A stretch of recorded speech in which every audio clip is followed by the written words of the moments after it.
Hi, Mark here from the Tangibound Podcast Network and host of the flagship show, the Tangibound Podcast. Did you know that we over at Tangibound are always looking for amazing podcasts to promote? And did you also know that we are also proud nerds and geeks of everything from movies, music, gaming, TV shows, and comic books to wrestling, MMA, soccer, and football? Whatever you can nerd or geek out about, we've got it. And if you're interested, we can help you find it. And if you're a show looking for a place to call home, we've got you covered. Side effects may include upset stomach, dizziness, tumors, shakes, and in some rare cases, death from excessive laughter. Though to be fair, it's only sometimes. Other side effects may include diarrhea, gallstones, heart palpitations, and strong desire for cookies on the dark side. Talk to your doctor and visit TangiboundNetwork.com and see if Tangibound Network is right for you.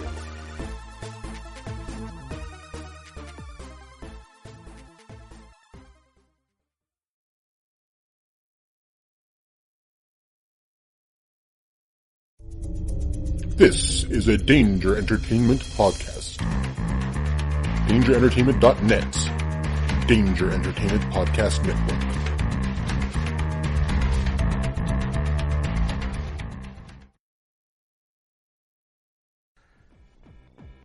Hey hooligans, this is Michael. This is Michelle. This is Jeremy. From Who the What Now? The show about strange stories from the internet. And Bigfoot came over and beat his ass. He knocked him around a little bit, and he just kind of went limp, and Bigfoot left. pop culture. Jean-Claude Van Clam. I thought Jean-Claude Van thought you were Clam gonna- was supposed to be the alien in Predator. Mm-hmm. And did a jump splits and ended up with his batch right in the dude's face. That's his do I move. get the part? In our crazy lives. I'm like, oh, there's a cat on my back. And then all of a sudden I feel something. I feel a furry paw go down my ass crack. Just slide right down my ass crack. I was like, what are you doing? You can catch us on all your favorite podcast applications. Spotify, iTunes, Libsyn, iHeartRadio, Stitcher, your mamas. And wherever else they have quality podcasts. So don't miss out on the next Who the What Now?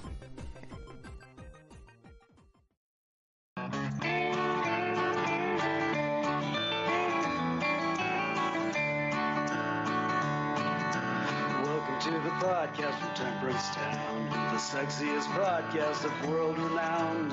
Tony grows a beard to hide his chin, swaps it with Earl, so it glistens. Salty, salty language, kings of the sexy frontier.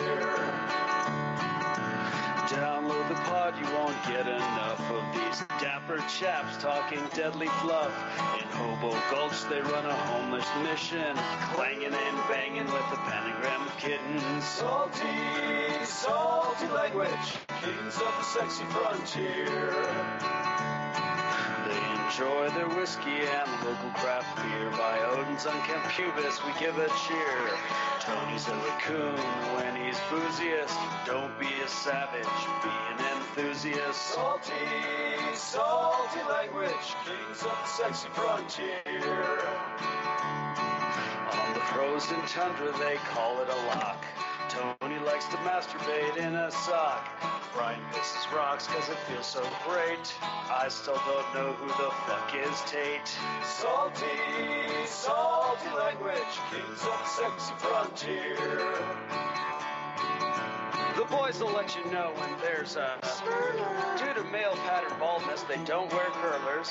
Stay salty, people, that's their closing line. And don't forget, have a beer, you'll be fine. Salty, salty language, kings of the sexy frontier. Salty, salty language, kings of the sexy frontier.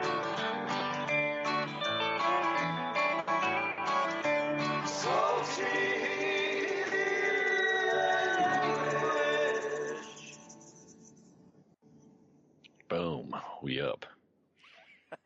Hey, enthusiasts, what's happening? This is Salty Language, episode 407. Sexiest podcast. Probably on YouTube right now. Wow, that's quite Probably live on YouTube right now, at least. That's a lot. Just wait till Neil and Annalise pop on in. Oh, they're on in like 3 minutes. Yeah, Fuck. Yeah, then we lose out probably. I don't know. Boned. Yeah. That's all right. We had the title for a little bit. Yeah. No, it's still ours. Just a wee bit. Nah, it's still ours. Okay. Well, in that case, Sexist Podcast on YouTube's. Well, when they're doing it on YouTube, it doesn't count as a podcast, right? It's their I don't know what you vlog call or that. whatever they call it now. They've evolved past podcasting. You know what? That's 100% accurate. Yeah. Their podcast is 6 feet under and stuff. I don't really know if it is or not. That's the rumor. It might rise like the dead later. We'll I think be like, it will. Oh, God. I feel like I didn't see a body, and we both know when you don't see a body, it ain't dead. So, It's true. yeah. I mean, I'm pretty sure there's going to be some week where we're like, it's the sexiest podcast on YouTube and all that stuff. And it's just going to be like, oh, God damn. Oh, Jesus. Something like that. Man, that'd be awesome. Stone Cold just busting into our show. That'd be sweet. Yeah, exactly. Right? That's what you meant, right? Yeah, it'd be a sweet guest spot. Yeah. That'd be a wild interview. Yeah, it would be. Like, I've got a lot of beer in my fridge. I don't know if it's enough. Probably not. No. I'm just saying. No. I mean, I'm sure he's got plenty of beer or wine himself, given that Does he drink wine now? Oh, he does. He loves wine. Yeah. Oh, man. Think of all the cuts when he smashes 2 bottles together above his head. Or is he drinking out of a box like a real right trash idiot? That would be great. Just slamming two wine boxes together. He's got 2 of those big white boxes of Franzia or whatever. Yeah, just dumping them down his face. Smushes them together. Yeah. What is... Like, Steve, you're staying in the mat. Come on. I need to text my boyo real quick. Because my dumb dog's outside, Oh, yeah. If you were here live watching us on YouTube, you would know the interactions I had with my stupid pets. Yeah, it was ever so enthralling. Can you? I should just call him. That's my favorite. Yeah, it does work out pretty well. And he's just like, oh, what? Oh. Exactly. What happened? Oh, what? Huh? Look. What? What? Are you calling him or no? What's going on? No, I just text him. If I don't hear anything back, I'll call him in a second. All right. I just didn't want to move forward if you were in the process. Oh, no. I was looking at something else. All right. Yeah, you'll just hear ringing all of a sudden.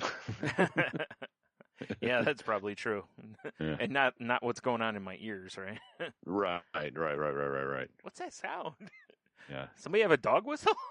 Yeah, it's the bells of King's Landing, Yeah. Brian. So you're hearing. Oh my. No spoilers, but we'll get to that a little bit probably. There will be spoilers later. I'm going to go ahead and warn people because there's shit. Well, there's going to be a lot of fan outrage talk on this episode. So, all right. My knee is all fucked up for some no reason. I one don't know what I cares did. about your knee, dude. Like, you barely even care about it. It's like a toiga. You need some Tiger Balm on there. I actually have some in my work bag. See? That stuff burns like a motherfucker, but works. Well, that's how you know. That's how you know it's working. It's true. It's just like fire. That's how you know it's cleaning. Right? Yeah, exactly. Yeah. But we'll get to that. But we'll get to that. That wasn't even intentional. It was just there. Oh man. So yeah. So here we are, big exciting Friday night. Big exciting Friday night. What's with that's actually my DJ name, Big Exciting Friday Night. That's kind of a long name. It is. Still not as good as mine. BFN though, they call me. Yeah. My Morbidly Flobese is still better. Sorry. That is yeah, that is very good. That's my move. Oh, so here's something. I was listening to Comedy Central has a podcast of the Roast Battle TV show. And usually they have somebody who's either one of the judges or one of the people who were one of the roasters. And they talk with them, and then in between the conversation, they put in the roasts. Because it's like 3 rounds where it's like, 3 insults basically per person. And then the championship ones get 5. So it works similar to UFC, Right. And what I was listening to last night had a guy named John Reap, who's a comedian. Name sounds familiar. Okay, if you know who he is, odds are you know who he is either from he won a season of Last Comic Standing. It was the season with Lavelle Crawford, and I think Amy Schumer was on it. And like, I don't understand how you win when Amy Schumer's on it, but whatever. Well, I do. He appealed to the masses. But do you remember those old Dodge commercials where the guy's like, "Does that thing have a Hemi?" That's yes. That's who that it guy. is. It's that guy. Okay, I've actually heard him on a podcast because they were talking about that. Yeah, because did he do the thing where he runs through all 6 of his commercials? No. Each one, he only has one line, but he's like, "It paid for me to get a big house." That's fair. And he's done really well since. He seemed to be a pretty funny guy. But I was looking up his stuff last night on the YouTubes, and one of the videos is titled Beer Math, and I'm like, oh no. Like, did I, like, unintentionally, like, claim something as mine that wasn't, So I listened to it. Better yet, is he a fan? Well, no, because, I mean, this is from 2006, so he easily would have somehow either time traveled, went back, and stole my idea. Well, his time machine probably has a Hemi in it. Yeah, probably. So he jumps to the future, goes, "I like this beer math idea," goes back to 2006. Yeah, jumps to future, downloads an episode of Salty Language. Right. Yeah, just the one. Yeah. Just the one. Happens to be that one. Yeah. He's on Twitter and just scrolling, and he's like, "What's this beer math?" Yeah, exactly. Loved it, so he went back. No, his beer math is a lot different than mine. It's also very accurate, but his has to do with when you only have X amount of dollars, and you're at the beer store going, "I could get a 12 a Heineken, or I could get like 72 Milwaukee's Light, or Milwaukee Best Light." And I was like, yeah, we've all been through that beer math before too, Yeah, for sure. Mm-hmm. So I was like, okay, he's, I was like, whew. Yeah, same title, different contents or whatever. But both correct. It's both correct. Both beer math. I mean, it's both math you have to go through sometimes when you're a drinking. Yeah. So it sounds like math. It's very logical too. Yeah. And if anybody wants to know what my beer math theory is, it's in one of the past episodes. I don't know which one, but it's been a while, man. I'll bet if I look, I can find it. But yeah, because I think it was probably in the title or definitely in the description. Yeah, I'm pretty sure it's in the description. Yeah. It's it's not anything complicated, but I'm not going into it right now. Yeah. Hold on one momento, please. Let me just. Never answers his text messages. Hey. Hello. Hey. Hey. Did you get my text message? No. Why not? Because I'm not paying attention. I'm playing a game. Well, okay, when you're done shooting people in the face, whatever you're doing, can you please go out and let the dog outside? Or inside. She's already outside. Let her inside. Okay, I'll just do that now. I'm playing a strategy game. Well, the strategy is definitely let the dog in. Okay. All right. Anything else? Not as good as your daughter's response, but no, yeah, not even close. Not even remotely close. That okay, won't make a promo. During the time you were on the telephone there, I figured out what episode it is, and it's episode 263. That's how long ago beer math was first debuted. I've had the idea in my head before that. Damn, but that's a long ass time ago. Dude, do you know when beer math was first brought to a conversation betwixt us? It was on the night that I was oblivious at the Black Cloister, and I was also obliterated. Really? Yes. So wow. the episode name is Vaginal Tingles. For reasons that I believe I discuss on the podcast. So this is one I'd go listen to because it's me telling us telling a fun story about a night out where I had no idea what was going on. Yeah, I thought you were going to die that night, especially going down those stairs at the attic. Yeah. And also I was being hit on like crazy and by a very married woman. Yeah, super married. Super married. So, yeah. I'll put the link in the show notes, though, too. That was a fun night, man. Yeah. We reference that night often, actually. Yep. So, that's a good one to go back if you want to, you'd probably catch up on some inside jokey things. So, definitely. Yep. Good old beer math. Yep. So, how you been? Reasonable. I suppose reasonable. All I right. haven't been working as much this week because I took today off for. Man, Belle, could you not? Oh, I got her bone trapped under my chair leg. It felt like she was trying to move the whole chair. She was. She's like, let me at that bone. I know, right? Yeah. So get this. Normally, I'm very much like attention to detail when it comes to like times and stuff. Uh-huh. You know, that was like my life for like 14 years. Make sure everything was on time. Yeah. You know, didn't have the time right today, Brian. No? No. Yeah, I was going to take that test today. Told everyone 4:30, 4:30, 4:30. Uh-huh. Start at 4. Yeah, I walked in at 4:10. I went, where is everybody in this hotel? There should be like a crowd of people here, I think. Looked at my email they got. Yeah. Nice. Yeah. Nice. On the bright side, I do have an interview for another job come Monday. But, I mean, I maybe it just wasn't meant to be because that job, granted, it was paid very well, but it was still 12-hour swing shifts. Yeah. Just doing something different. Yeah. So, yeah, maybe. It's not all about the money, right? Well, right? I mean, right? I don't know. I mean, it's all. I mean, I've been told it's all about the Benjamins.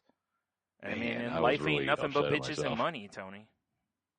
I mean, it's true. I mean, I don't know. You might be on the wrong side of this one. I was just like, you know, because I paid for 2 hours in the parking meter, so I was like, well, I'm going to just take a walk around downtown and try to decompress. Yeah, you should have just ripped the meter out of there and got your money back. Oh man, I was so mad at myself. I would think so. Yeah. Yeah, I was not impressed. And then I was just like walking. And I got a lovely phone call which brightened my mood a little bit, but just walking, I was like, maybe I'll just walk over to the Heights over there and get a beer. And I was like, no, it's stupid. I got plenty of beer at home. Why spend the money? Right. But bro, So you just got some blow in a hooker. I ended up actually peeing in a cup in my car. That's weird, but all right. You gotta go. I had to go bad. Wasn't there anywhere open downtown you could have sauntered into? Not entirely where I was at. Oh, okay. I was like, not even a I'd coffee have shop to or walk a couple blocks, and I was like, at that point, I'm like, I can't. Like, I can get to because I was like, all right. I was walking back to my car. I was like, Jesus Christ, I gotta piss. And it's so developed down there now. Like once upon a time, I could just went anywhere. Yeah, that's true. Yeah, now you can't so much do that. It's so developed down there now, which is good. Yeah. But it was just like, man, I kept looking. I'm like, oh, and there's like bathrooms here and they're locked, of course, because they want to keep the bums out probably when there's not an event going on. That's what it is, yeah. You know, so it's just like, I don't know what I'm going to do exactly. Well, I'll tell you what you do is when you find that the bathrooms are locked like that, you just piss around them and you leave a nice little note that says, I would have went inside if this was unlocked. You know, if it was kind of like a little mini hallway to the door, I probably would have. It would have became a urinal. Yeah. Yeah, but I mean, bro. And so I just was like, I'm like, all right, well, I'm just going to go to my car and I'll drive home. But by the time I got to my car, I'm like, I'm not. This ain't happening. I'm not making it. It's not going to happen. Right. But I had a coffee cup. There's something to be said for always having an empty in the car, you know? I mean, I hate doing that. Just in case, yeah. Sometimes you got to whip it out in public and hope no one sees you. Yeah. And sometimes you do it in your car, you know? Sometimes. Yeah. Exactly. Get out of the playground, you. Yeah. Oh, speaking of that. Wow, that is the weirdest transition. Hold on. When I was downtown, I was sitting on a bench. I was kind of looking at the river like, I should throw myself in there. I was sitting there just watching the water go by. Yeah. I look over. I'm like, what in the fuck is that? There's all these like metal things that look like green tentacles almost coming out of the ground. Yeah. And they had these like blinking lights on them. And there's a little path going to it. So I'm like, oh, I'm going to go see what this is, right? About to get probed, aren't you? Maybe. Yeah. Well, because there's a big sign that just says it says it's an electronic playground. Okay. And there's like a big thing and it had a couple different games. I didn't play it because I was looking around. There's office buildings everywhere, and I'm like, I'm just gonna be some idiot out here spin kicking and shit, you know. It's like I need my kids with me for me to like, I don't really get know. away. If I feel like 12 beers. I feel like I was gonna say I feel like Jesus will want you to karate kick that. Yeah, probably. Pretty sure you'd want you to. You just have to text him.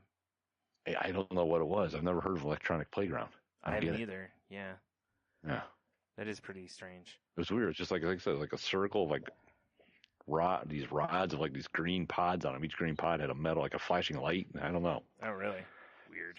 Strange, man. I don't like it. I should have documented it, but you know, I didn't because I suck. Yeah, I hate it already. All right, here we go. So I looked it up. Looked what up? The electric playground. Oh, you're so smart, Brian. Yeah. Is there a picture of what I'm talking about? There is not on the thing I'm looking at. I'm sure there probably is somewhere. I'm sure someone's taking pictures of it. Well, maybe not. I don't know. Oh, I think this is like right after they installed it, but it doesn't really tell. Well, it was apparently paid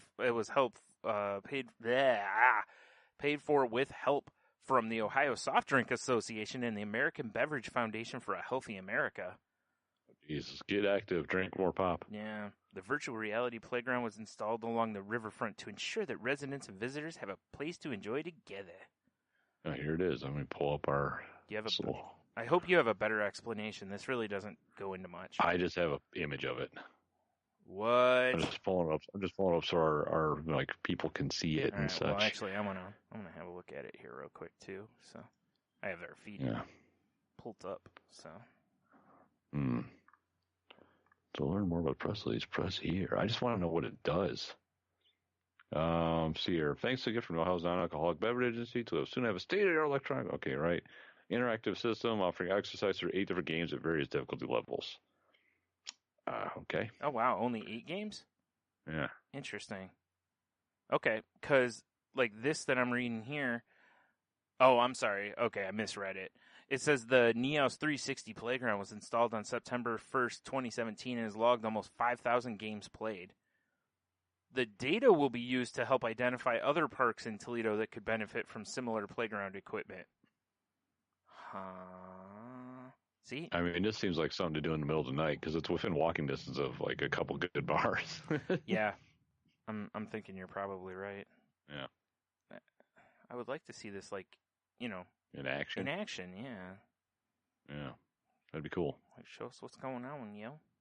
I don't think we can get that lucky. No. All right. You know. Guess I should add it. Oh, okay, that's what it... There we go. Oh, okay, now I know what it looks like. Okay. I didn't see the picture real well here, but... Oh, here we go. There's something from our local news channel. Maybe this will have a better write-up about it. It's funny, because when I saw the picture for this one, it looks like a speak and spell kind of thing. That's hilarious. Or whatever, speak and say, spell and say, whatever the hell those are called. I can't read the game names. Whoa. Can't do the what now? I can't read the names of the games on there because the picture's too small, but... Oh. Yeah, actually, it's basically the same thing. It says if you're visually impaired, there's sound. If you're in a wheelchair, things are at appropriate heights. If you have no disabilities, all of which is available to you as well, said former Mayor Mike Collins. I should say, if you have no disabilities, you'll get a high score. Yeah. You're better than Wheelchair Kid. Oh, I'm sorry. You can only hit that low bumper. That Mike Collins, that was not the former mayor's name. Duh. I'm silly. So, okay. I was hoping for a demonstration, you know? Like, I was really hoping they would show... Like something, like someone doing a spin kick or something like I was talking about? Yeah. At least one. Well, I'll have to go down there and figure it out. Dude, and there's 2-player option, too. What? Although, in fairness, I'm surprised that as inclusive as this system is, that the start thing, for 1 player, it shows somebody basically standing, and then 2 shows 2. I don't know. You know, maybe it should just show someone sitting in a chair like they're Bran Stark or something. Just staring off at nothing. Yeah, that's probably what I would do. Yeah. Like you go hit the button, the button for the game to start for him. You're a good man. You know, You know what That's I want to where my know? feet go. Okay, so over 5,000 games have been played on it, according to that last thing I was looking at. How many of them were by people who were under the influence? Oh, I guarantee, under the influence and homeless, because it's not too far from a bridge where I know homeless people like to hang out. Okay. Well, at least used to before it was kind of developed. So maybe, I don't know, maybe they've all been, bust out the Hobo Gulch by now. Yeah, they probably just get a bunch of brooms and send people down there. Go on, get. Yeah. Swatting at the ground near them, getting hissed Exactly. at. Yeah. It's like trying to get rid of a bad dog. Yeah, exactly. We don't want you no more. Get. Yeah. That's, all right. Well, that's weird. It is weird. Yeah. No, it caught my eye, that's for sure. Yeah. I had to go investigate. But, yeah, I mean, today was kind of like a wash, basically. But, I mean, I've been, packing up stuff. I got a storage unit for my shit. Yeah. Yeah. I've been, taking some trips over there. Referred you. They should be sending some monies. Uh-huh. If not, I'm going to go in there, strong arm them. Nice enough people that run that place, at least the two that I met, but can you not wear stretch pants and sweatpants when you're working that don't properly fit you anyway? Yeah. Yeah. There was this one lady that I was just like, I'm seeing way too much of her. Yeah. And it's just wardrobe malfunctions, not out of design. Yeah, it's not a good look for sure. No. Yeah, because one of the first times I was in there, I think I know who you're talking about, because the one, she was sitting down when I was signing something, and then she got up to make a copy of it, and I'm like, whoa, like, all right, hi, I can tell the outline of everything you got going on. Yeah. Yeah, it was a good time. It's something, all right. It was not a good time. No. No, I mean, if somebody wants to wear this stuff, I get it, but it's like, at some point it also should be like, maybe like you're realize running a business. Yeah, like wear a longer shirt or something so you're not, not showing off everything. I mean, or why wear pants at all? I mean, just don't bother. Yeah, exactly. You might as well, because I mean, I can already basically tell you how many hairs you have. Yeah, like, it's not a good scene. Mm-hmm. It's like, I'd say the same thing if it was a guy. Again, if if I can tell your religion without you dropping trow. Yeah, your pants are a little too tight there, Robert Plant. Yeah, exactly. Just like let's not. Yeah. or let's, but maybe CrossFit for like 6 months. I mean, whatever. I mean, whatever. Yeah. So it's like I ain't trying to body shame. I'm just like dress appropriately for your job. Yeah, that's what I thought. Because I walked in, I was just like, ooh, like I understand being comfortable at work. Sure. But I'm a new customer, and I'm greeted by. You got to admit, this. when you work at a place like that, especially if you live on site, it's got to be really tough to not just wear your jammies down to work. Oh, yeah, exactly. Like just walking in an open robe in your boxers, Like yeah, for sure. Scratching your junk hanging out of the hatch. Oh, sorry, you got to tuck them in. Yeah, whoopsies. Just whizzing.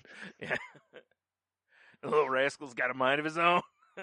Be like, people be signing paper, be like, "Do you smell like whiskey?" That's my coffee. Yeah, that's my robe. I dump it on myself all the time. Yeah.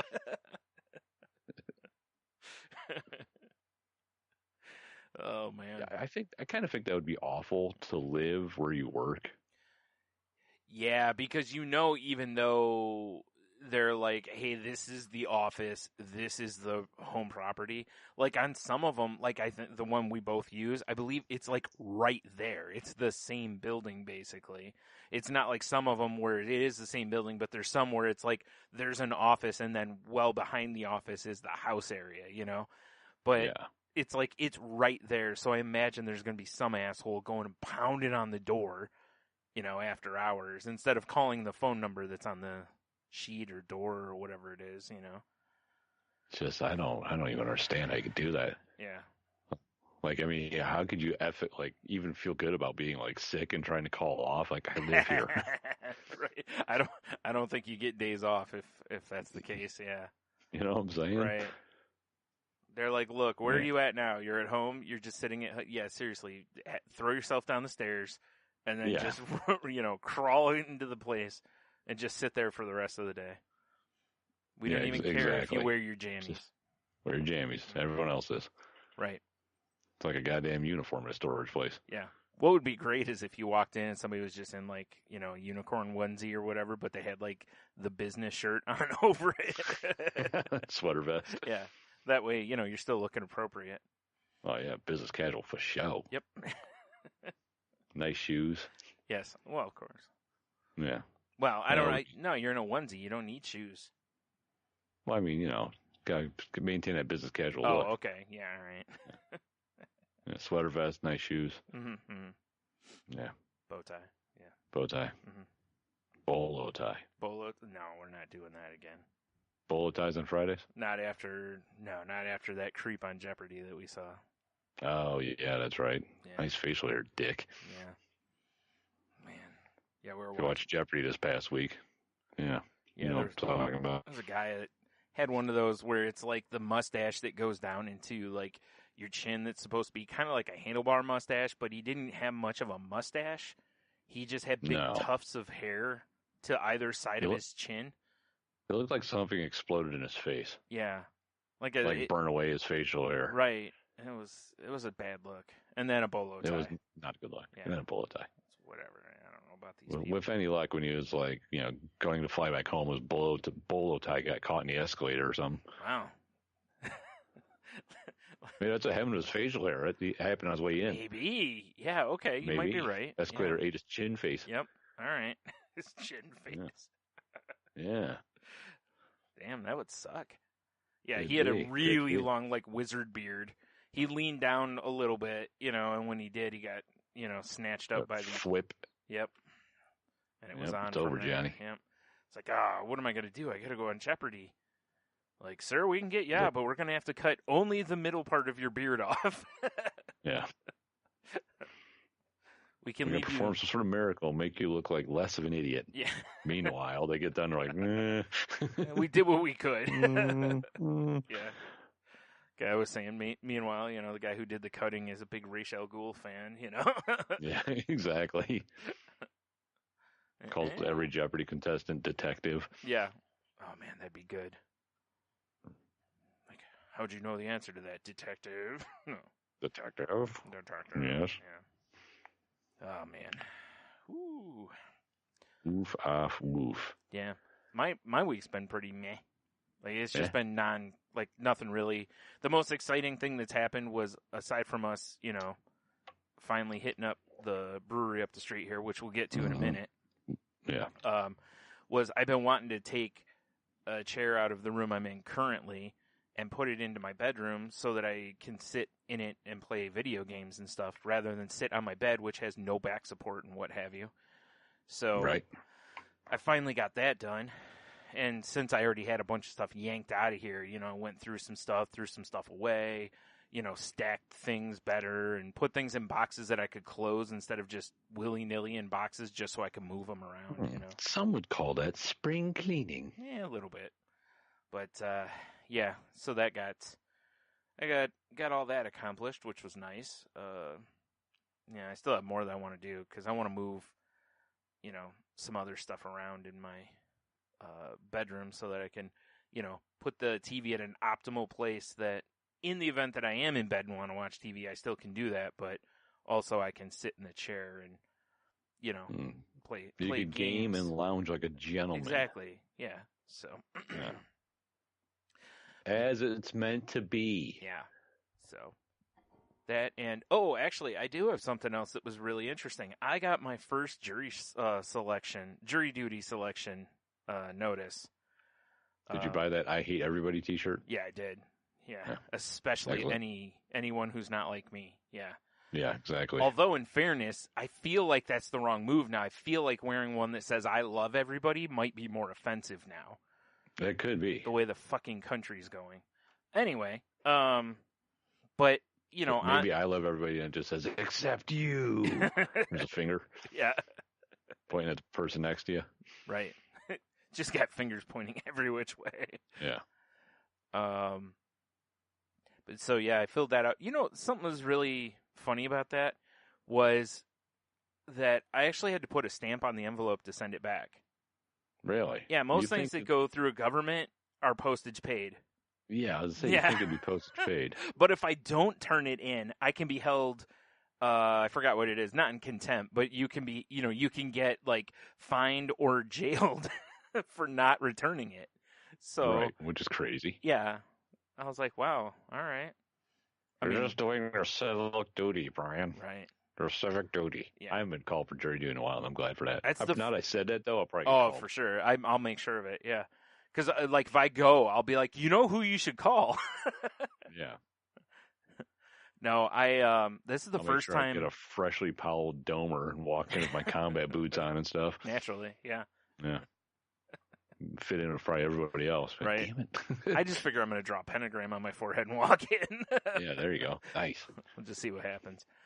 Like, he's Jewish. That's the Star of David. I don't think that's how that works. Maybe he was tilting his head when he drew it. No. No. Yeah, that's the first time ever I've gotten one. So Really? Yeah. I was like, I had a good run. It's a good track record, It's man. a good run, yeah. It's a good run. Yeah. Good streak. Yeah. I absolutely don't want to do it. I know most people don't, but I hate the idea of jury duty. I mean, I know you can get crooked judges and stuff, but I would much rather someone who allegedly has a comprehensive knowledge of the law decide whether I'm guilty or not of breaking said law or whatever than a group of random assholes who voted for our current president or, are just cool with, not having a clue when they vote. So I don't respect jury duty a whole lot anymore. The reason I don't like it is because, like my last job, they'd give my dog wants to lay on all my cords. Naturally, they'd give you the day off, right? Mm-hmm. But it wasn't a paid day off. Jury duty make like $350 or something stupid. Pretty high. You make enough to barely get a box lunch. Right. You know? Yeah. Well, don't they provide lunch? I don't even know. All right. I was like, don't they even at least provide, what was it, Rhode Island was going to give kids, like a cold bologna sandwich or whatever? Oh, no, sunflower butter and... Sunflower butter and jelly and a juice box or something stupid. I mean, hey, At least my current job, if you go, hey, I got jury duty, they give you a paid day off because they're like, it's your civic duty, okay. kind of thing. Yeah. But yeah, most places I don't know that they pay you. I think you just get the day off because they can't not give you the day off if you're because you have to go. Yeah, right. I mean, you don't have to, but they're certainly not going to go serve a night in jail for being in contempt or whatever. Exactly. Like, listen, you either give me this day off or you give me another day or weekend off because I'm going to probably have a couple minutes in jail. Yeah, I'm going to be in the clink. Yeah. The slammer. Like, well, while you're there, can you hand out these pamphlets? That'd be great. We're actually looking to hire to fill your position. Like, what? And we prefer people who've been in prison. Yeah. Well, jail, I should say, not prison. Yeah. You wouldn't really go to federal pound me in the ass prison. Yeah. And you are a bad, bad man. But anyway, yeah. It realistically though, my biggest issue is that I don't honestly think I could do it. I think my anxiety would get the best of me before I could even go. But sitting there, especially if it turned out to be something that isn't like minor, like if I were sitting in on like a murder trial or something, it would be really difficult to, I don't know. I know we say a lot of shit on here, but I'm really trying not to be a judgmental person, and that's the whole point of jury duty is to go be judgmental. Man. I found myself judging so hard sometimes. Like I try to be the same way. I'm trying not to be a dick and an asshole. Right. But there's so many times that I just judge so hard. Right. So hard. Yeah. It's tough not to sometimes, for sure. So yeah, we'll see. Also, I like when they were, they ask if there's any other reasons you may not be able to do it, and I was like, well, I really hate traveling. The sweet, sweet meth business it's gotten into. Right? I mean, I can't do that while I'm in the courthouse, I know, right? It's brutal. Yeah. But also, I don't drive, so they would have to provide me a ride. accurate. Because they do. Like, if they want me to, like, I'm not going to have, be like, no. Black car service only. Yeah, naturally. Well, what am I, a savage? Town car or bigger? Yeah. Exactly. Like, don't send one of those dopey Sprinter vans. Yeah, nothing like that. Yeah. Don't send I me need plush leather, a couple water bottles back there for me. No mass transit. Like, it's no mass transit. Just me. Yeah. I travels first class or I don't travel. Hell yeah. No, I don't know. I mean, if I have to do it, I'll go do it. But I'm really hoping that they'll not force me to. I wonder if I'll have to provide, something from like my therapist or doctor or something, proving that I'm diagnosed with anxiety and what have you. Yeah, exactly. Yeah. So, but anyway, yeah. So that was kind of fun because I get a letter from the courthouse and I'm like, oh boy, because I mean, I've made comments. Yeah, I owe a lot of debt, and I'm like, oh boy, somebody else is suing me, kind of a thing. Just line them up, bitches. Line them up. And I open it, and I'm like, oh, this is worse.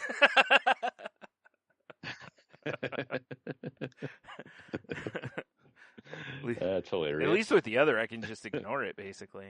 Just be like, yeah, there's nothing I can do about that. I'm probably a bad idea to ignore this. So. Yeah, more than likely. Yeah, but we'll see. I'll, of course, keep everyone, abreast. Yes. Delicious. Delicious abreast. Really quick, I want to go back to when I was talking about that roast battle podcast. Yeah. It's usually about 35, 40 minutes. It's a funny podcast. Like you've got to be okay with laughing at basically anything though, because right. The subjects get really dark on there sometimes,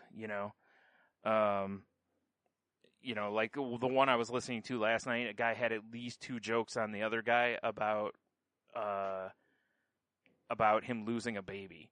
So, but I also know that a lot of the ones that are roasting each other are really good friends, and first thing they do is go, what is off limits?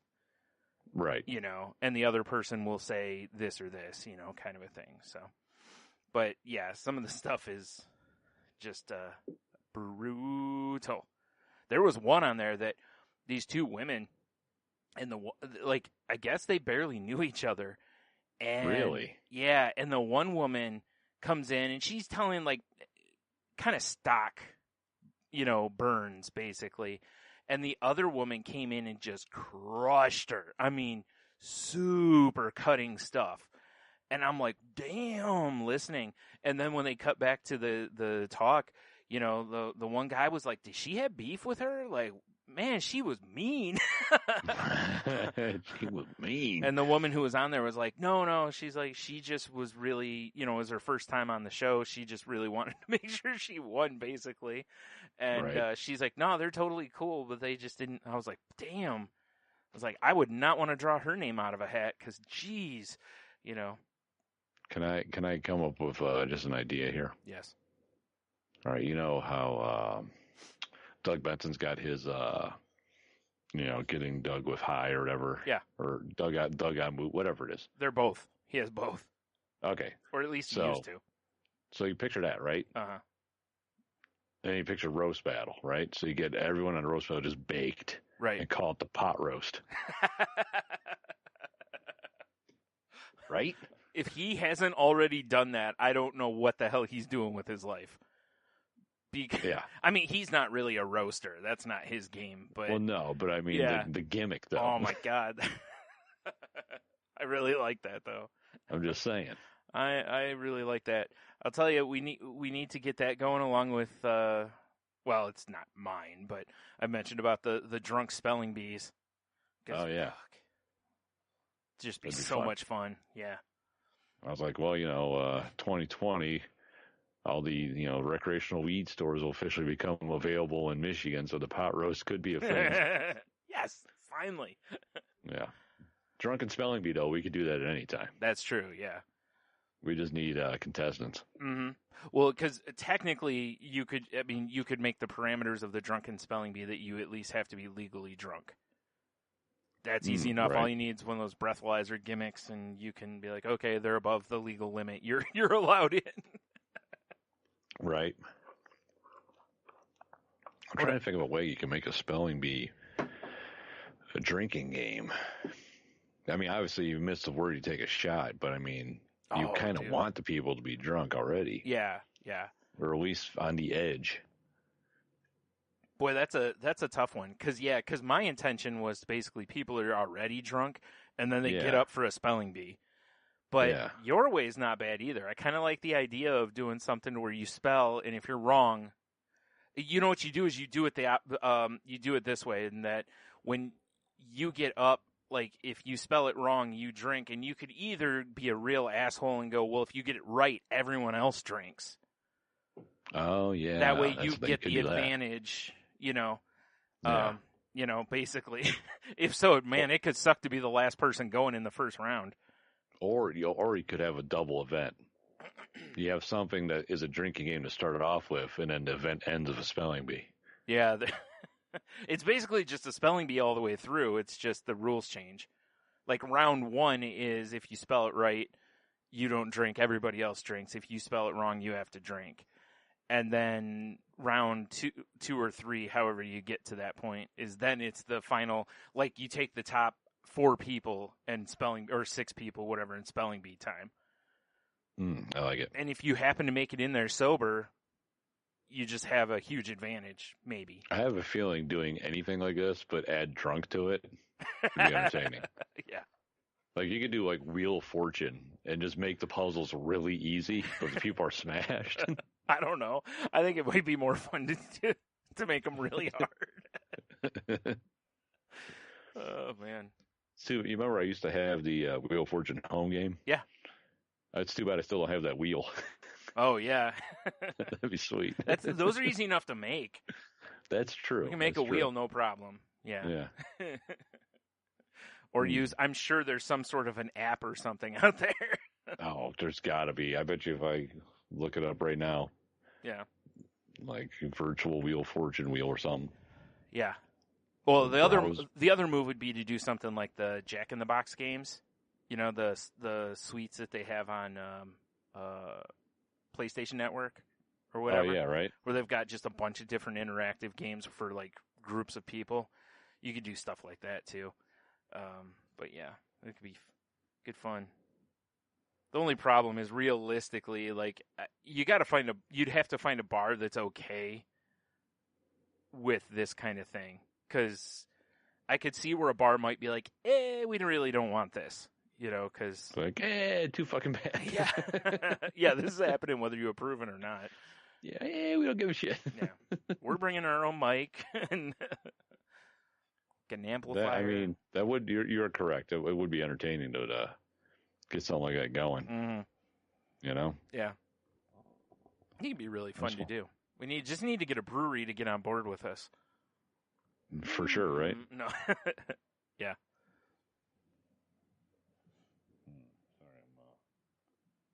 Here. Oh, here you go. Virtual Wheel of Fortune wheel is like one of the top ones. See? I knew there had to be something for like bar trivia or bar games kind of a thing. Because I'm sure there's stuff like that, but you know. Oh, this is kind of entertaining. This is website. Oh, here I should just put it here. It's this website called Wheel Decide. Okay. And you can make your own wheel. Oh, nice. And you just click at the spin. I'm a big fan of this. So like this one, it's set up as like, what are we gonna have for dinner tonight? We spin the wheel. Oh, there's actually an app that does something very similar to that. We have Italian. Oh, what was it? Fluffy Bunny Ash actually told me about it a long time ago. I forgot what I think. It's an app for your phone that I think you like tap a thing and it just randomly. I think you can tick off stuff that you don't like basically, but otherwise it'll just randomly something will pop up. You know. And then there's another one that I have called like Dinner or something like DINR or something like that. And it's basically like Tinder but with food. No, I kind of like that one. Yeah, so you go, let's make, whatever pops up and you go, no. Oh yeah, let's make this, and you swipe right. So I just picked on a random wheel because I had that category. Mm-hmm. And this is the What Should I Do Today wheel. Okay. Is masturbate like 12 of the spots? That'd be hilarious. There's a lot of categories on this wheel. There is. Today, Brian, I'm gonna and attend a new religious service. Oh boy. Who made this wheel? Who's the chump? Yeah, right. All right, well that's kind of fun. We could probably have fun with that at some point in our future. Wow, donate blood, pick flowers. Yeah, right? Mm-hmm. Make a wheels on there. Is it on there? It is. It's right Oh, here. jeez. I can't. Sorry, got the cursor doesn't show up there. Oh, how about this one? What domestic beer to drink? Let's see what we got here. Well, let's spin the. I should make this for my beer fridge. You should. Yeah. Yes. Budweiser, piss off you. Or Piss off, Ghost. Or use it at the end of your episode of All the Beers Pod.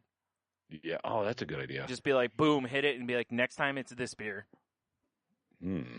And I mean, you could Kinda always like that. change it if something comes out that you didn't expect or something. True. That's a fun idea. Mhm. Well, I was thinking about doing a video element to that. I'm actually, so I'm glad you brought up the All the Beers podcast. Oh, I Brian. bet you are. Yeah. No. Yeah, let me see. With all the nonsense going on in my life currently, I still have one episode for us to put out, Uh-huh. but I'm gonna put it on temporary hiatus until I get till the dust settles a little Hiatus, bit. he says. Oh boy. I'm just saying. Oh boy. I know. I don't know when I'm gonna be able to record it. Well, it's just been. I could help you with that. I have room now where you could sit here and we could record Oh, fair enough. if you want to do that. But Okay. or if you just want to do that, I mean, I could just stay the hell out of the way. Yeah, I'm trying to decide if I'm like going doing all this stuff right here. Yeah. Understandable. Goddamn disaster. So really quick, you mentioned that with beer, and it reminded me of I saw something. I don't remember how I stumbled on it, but apparently Bloomberg had an article they put out on March 1st that talks about how the beer industry is on the decline now.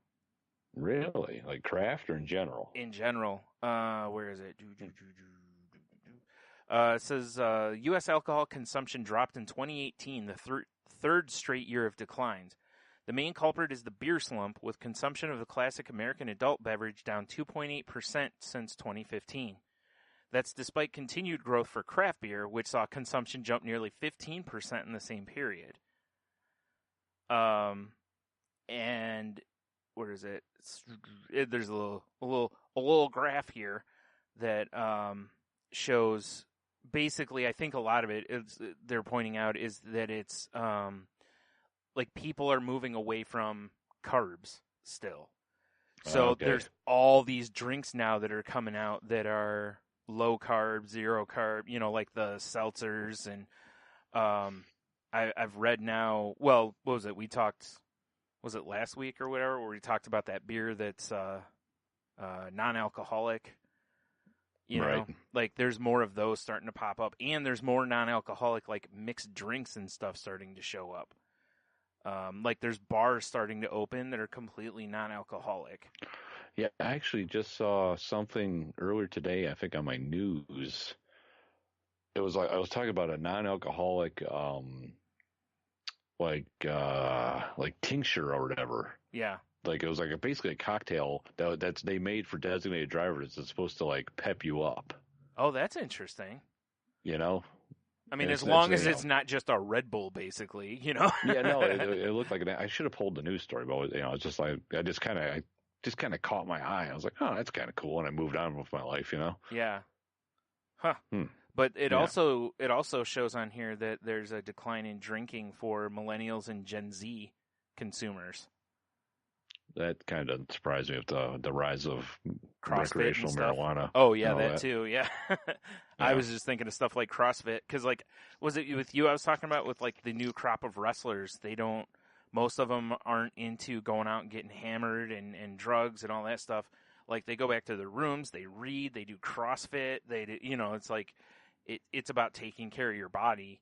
And right. You think about it, like how many times when you're just randomly scrolling Instagram do you see or if you go into the the discover part of it, do you see like everyone who's posting seems to be posting like fitness selfies now, so it is a lot of fitness selfies. Yeah. Not this guy. No. Beer selfies. Right. We were the last man on Beer Mountain. Right. So, Probably. yeah, that's, I just thought it was, kind of interesting, especially, like you said, like, since, it says in here, you know, that craft beer's on the rise, but overall beer's on the decline. Which is really interesting because if it is the carb thing, you'd think craft beer would start taking a big hit from that. Yeah, because I mean, it's not low carb at all. No, well, I mean, but that's like the thing.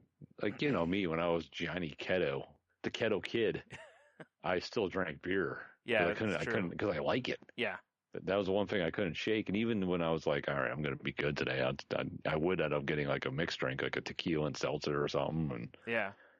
Well, I just can't stay away from delicious craft beer. Yeah, I agree. I actually, after we went to that brewery the other day, I'm realizing I think that IPAs and my stomach do not agree.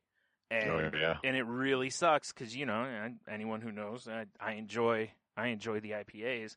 So I may have to switch away from them to, you know, more other types. To preserve yourself, eh? Yeah, they kind of tear me up afterwards. So, that's unfortunate. In this article, there was another thing that a guy mentions, which is that him and his friends, he said if they're playing beer pong or doing whatever, that they'll go grab a 30-pack of Natty. But when they're out at bars, he drinks liquor because it's more bang for the buck. Which I get. I guess that makes sense. Well, think about it. You know, if you get a whiskey, it's, you know, like around here anyway, most cheap-end whiskeys are about $6 for a pour. And, you know, in order to get the same hit from that whiskey that, you know, from like Budweiser, you could have like 3 of them, you know? That's true. I mean, it's similar money, but, you know, I don't know. Right. Especially like when we go to the Stube though, you know, and fucking pours a bullet or 3 1/4. I mean, that's easily more bang for the buck than any beer I'm going to buy. You say you can't really pass up that price. No. Cuz like I said, in beer, the beers you'd need to put you in that kind of place would be higher octane, essentially, if you're only going to have 1 or 2, and you're not getting those kind of beers at 3 1/4 unless somebody messed up big time or it's a major sale. Yeah, for sure, right? Or they're trying to blow a keg. Yeah, know? Exactly. So, yeah. So anyway, there's this is something I think is cool. Like, they give you the choice on their site. Like, there's no video at the top of it, but off to the left, there's a little thing that says "Listen to the article."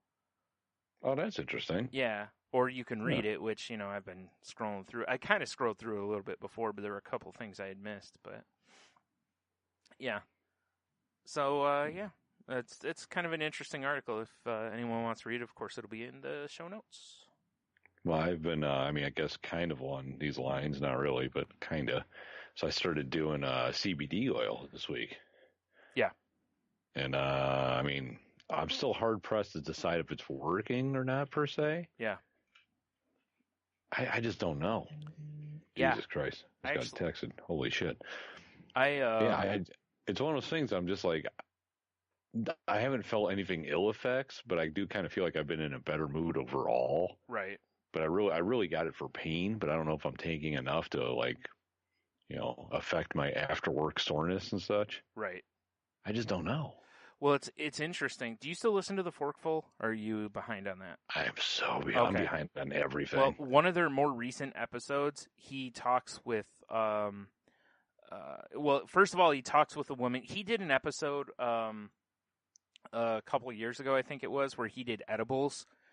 And I remember that episode. Yeah, and I'm sure you remember, like, they did not treat him well. Like, he did not have a good experience with them. So he wanted to try CBD oil because there's a woman who, like, infuses foods with CBD oil. Right. So he wanted to go that route. And, you know, so he talks with her, and then he also talks with someone who's, you know, like a researcher on the topic and whatnot to kind of see, you know, if it's all like, you know, like a lot of supplements claim that they'll do this, this, or this, and really it turns into either they don't or it's a placebo kind of situation. And he was kind of like wanting to, you know, make sure that wasn't it. And the woman who does the research kind of alluded to that what probably happens for a lot of people that have these results is like it helps with like their depression, anxiety, sleeping, whatever. I think she said there is some proof that it does work for pain, but again, you've got to find the right level. But she said with a lot of the other stuff, what probably is happening is people are not getting pure CBD, so there's still traces of THC in it. And by getting even a little bit of THC, it can relax you, which allows you to sleep easier. Yeah, it gives you, your anxiety would go down. You'd probably feel a little better depression-wise, and you could sleep. So she said right now there's the research on it's still pretty gray because there hasn't been a lot done on it yet. Right, exactly.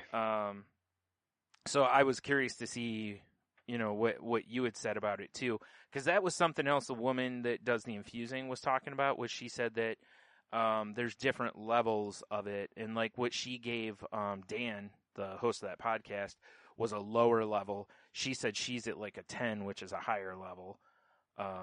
Like I bought the stuff that was lower level. Yeah. Because I just didn't know. Well, sure, you don't know what it's going to do to you, so you don't want to just jump in at some high dose. Yeah, exactly. So like it's supposed to be like, because I got the oil, like it's like minty flavored, Mm-hmm. Because she says, she's like, there's like the olive oil, there's a mocha, yeah, and then there's the mint, and she's like, the mint is probably the best because CBD oil apparently doesn't taste very good, right? And it's the best way to mask it. So I was like, whatever, and it doesn't taste bad at all to me. But yeah, that's actually what's supposed to be like 2 pumps. I think it's like 12 milligrams, just like as a dose, just like a throat spray kind of a thing. It's like an oil. It's like, can you just swallow it? Oh, okay, all right. Yeah. And then, but I did like I'm up to 3 because I'm like, well, it's not really. I'm like, let me up the dosage a little bit now because I don't know. Right. See if and I do notice it could be just circumstance. But I do feel like I've been sleeping better, to be fair. Yeah. But it could be just I don't know. Yeah, that's the tough part with it. It's one of those. It was like when I listened to that Science Versus podcast on essential oils. To where the one guy who, or woman, I can't remember, was the scientist they talked to about it, was basically like, yeah, most of them don't do anything. It's just a psychosomatic, or, like, it's if you think it works kind of a thing. Right. And most of them aren't harmful, so who cares? And, now there are some where there is some, science behind it, but a lot of them, there's not a lot of science. I'll tell you what. When I had, the hell they call it, dry socket after I got my wisdom teeth out. Yeah.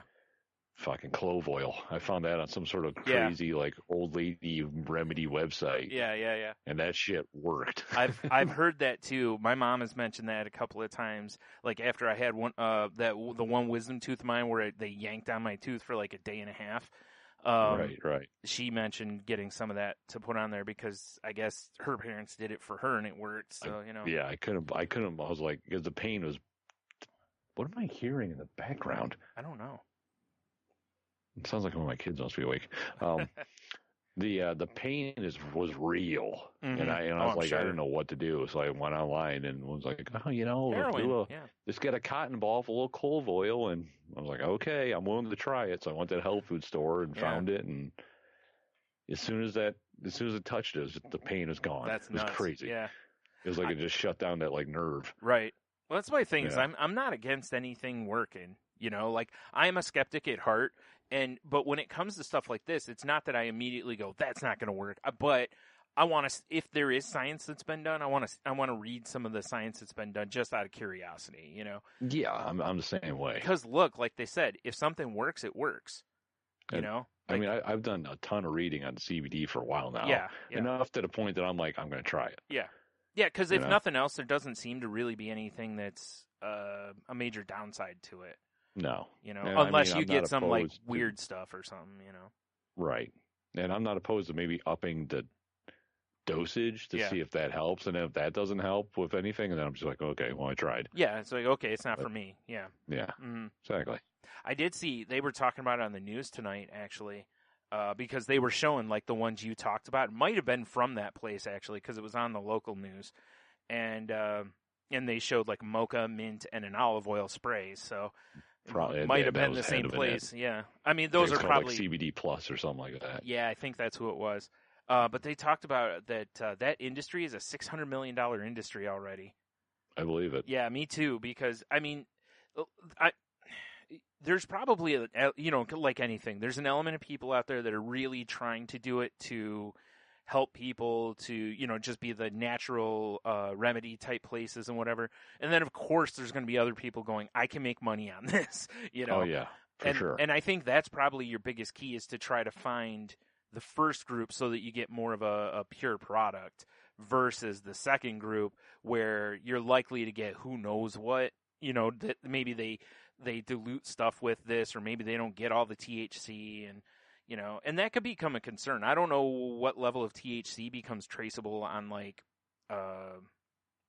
drug testing, so somebody can be using CBD thinking they're totally in the clear or something, and yeah. So I will say that, like, from all the stuff I've read on it, it's like just try to make sure that you find a place that is reputable. I don't even know how you word that, because it's kind of a new thing, but well, it's like the stuff that CBD Plus I bought a couple weeks back when Michelle and I went to Ann Arbor, and she bought some because her doctor recommended it to her, Yeah. And the woman we were talking to at the health food store up there was like, she's like, oh, I just got back from a seminar. They flew me to, I can't remember what state, so she could learn about all this stuff. And she spoke very highly of that particular brand. Okay. So I was just like, see, that kind of stuff at least helps. Yeah. Yeah. Yeah. Yeah. So. Because that at least makes you go, okay, someone's doing some due diligence here. Yeah, exactly. That's kind of how I felt about it. It wasn't like, like Bob CBD, and there's like a, some sort of hippie looking dude on the label, Right. Or you're just buying it off somebody. Poncho and a bucket hat or whatever. Yeah. As I say, or you're just buying it off somebody on the street, Yeah, exactly. Yeah. Like, hey man, you looking for some CBD oil? I am. Or buying it from the gas station or something, But well, I mean, that's why I thought it was weird. The Family Video up here in Michigan has on their sign that they sell CBD oil. That's so weird. And I remember when we worked there, it was very like, it's very religious, very right wing. Oh, dude. I mean, you should probably vote for these people. Do you remember that email? Oh yeah, yeah. So I was kind of shocked when I saw that, but they might be just grabbing at straws trying to stay open. I'm sure that's what it is. Yeah. They're just trying. So yeah. Oddly enough, I was looking on our local website trying to see if I could find the article I was talking about, or the news snippet that I found, and it says that the company that makes Oreos is considering making CBD infused products. That's going to be the next big wave of foodstuffs. Yeah, for sure. Because it's legal in, I forgot what they said on the news, like 19 states or something like that, I think. And then there's a whole nother group where it's going to be legal very soon. Well, if you go to because I went to the, shout out Toledo Hemp Center. I actually got the little bracelet they gave me right here, buddy. A little bracelet. So cute. Is it made of hemp? It should be, but it's made of plastic. Well, bastards. That's terrible. Now you would think they'd have like a braided hemp thing with like beads in it or something. You would, yeah. Maybe not for free, I guess, but anyway, sorry. But so you go in there and they have this thing called hemp honey. Yeah. So it's CBD infused honey. They have peanut butter. They have different types of teas that are CBD infused. So it's coming. It's already begun. Obviously, there's CBD gummies. Oddly enough, don't want the oils. The tea was a really interesting one because the woman on that podcast that was the researcher, I think it was, or the one of the two women was really skeptical of teas. Right. I can't remember why though, but so that's something if someone's considering, maybe look into for, to see if there is anything to it. But again, I really and truly think most of this is probably simply going to come down to do you think it works? Then it works.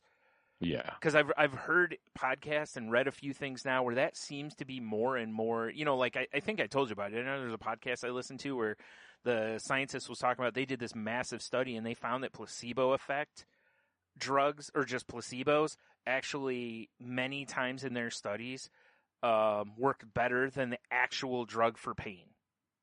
Which is fascinating. And all that means is that if you believe it works kind of a thing. Yeah. That our brains are not what we thought. The human brain is amazing. Yeah. So anyway, that's yeah. Oh, here we go. Actually, it wasn't from our local news. It was from CBS News.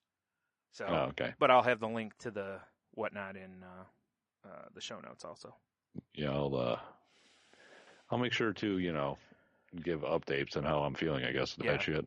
I guess one last thing I want to say though too is even though I've been like blah blah science, is something I remember Heno and Angela stressing on Angela's awesome podcast, which was a really good point, which was just because there's been science done on something does not mean that that's the end all be all on it. That's true. Because a lot of times you got to look at who funded the study, what exactly were they looking for, because they may be looking for something different and they just sort of noticed this to where it would then need another study to fully vet that out, Yeah, or my favorites when they just bring up their points they're really looking for. Yeah, exactly, yeah. Yeah, our study confirmed what we've been saying all along. Oh, well. Yeah, but what about all the dead whales? No. They were going to die anyway. They're already dying. They just didn't know it. Yeah. Your curiosity is what's killing them, Yeah, that's the shirt they market. Curiosity killed the whales. Oh, man, that'd be so good. Oh, man. Speaking of marketing, I thought this was really interesting, and I didn't realize it till I listened to Marty and Sarah Loves Wrestling last night. There's a new promotion I think I told you about that's kind of popping up in wrestling called AEW, and I like AW root beer. No, not A&W, AEW. But All Elite Wrestling. But nope. I don't even know what A&W stands for. I don't either. But they announced yesterday or the day before that they're going to be on TNT this fall. Like that's where their weekly show is going to be, which is a big move because like TNA has been around for a lot longer. And they're on, God, what is it now? I don't know. It used to be the Hallmark Channel or something like that. It's terrible, So they put up a graphic that showed like flames and whatever behind the logo. I don't know if you remember Monday Night Nitro when it was on, how it had the flames behind it. Well, they put up a logo like that and said, we're back in the wrestling business. And I didn't know, because I was like, oh, okay, whatever. I didn't realize that was a callback to apparently when Ted Turner, bought TNT or brought WCW onto TNT. He called Vince McMahon and was like, hey pal, we're in guess who's in the wrestling business? And Vince McMahon was like, well, congratulations, I'm not in the wrestling business, I'm in the sports entertainment business. Burn. Yeah.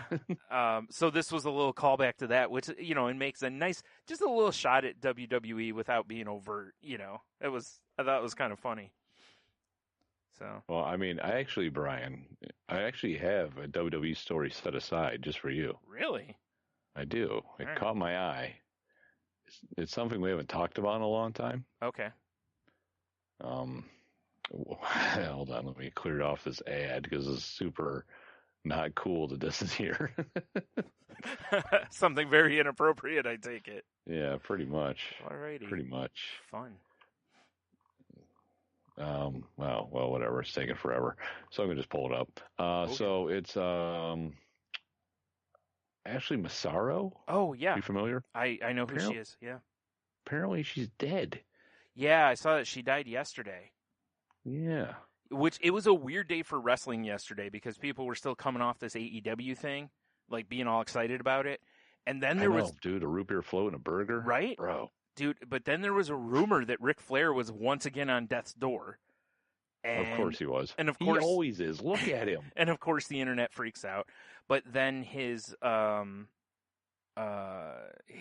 son-in-law and his wife both posted things that were like, no, actually, he's, he had a procedure, but he's going to be totally fine. Which, made us all, like, whoo, no pun intended. I should have for sure intended that pun. But yeah, everybody was, a lot of people were like, and then that news broke.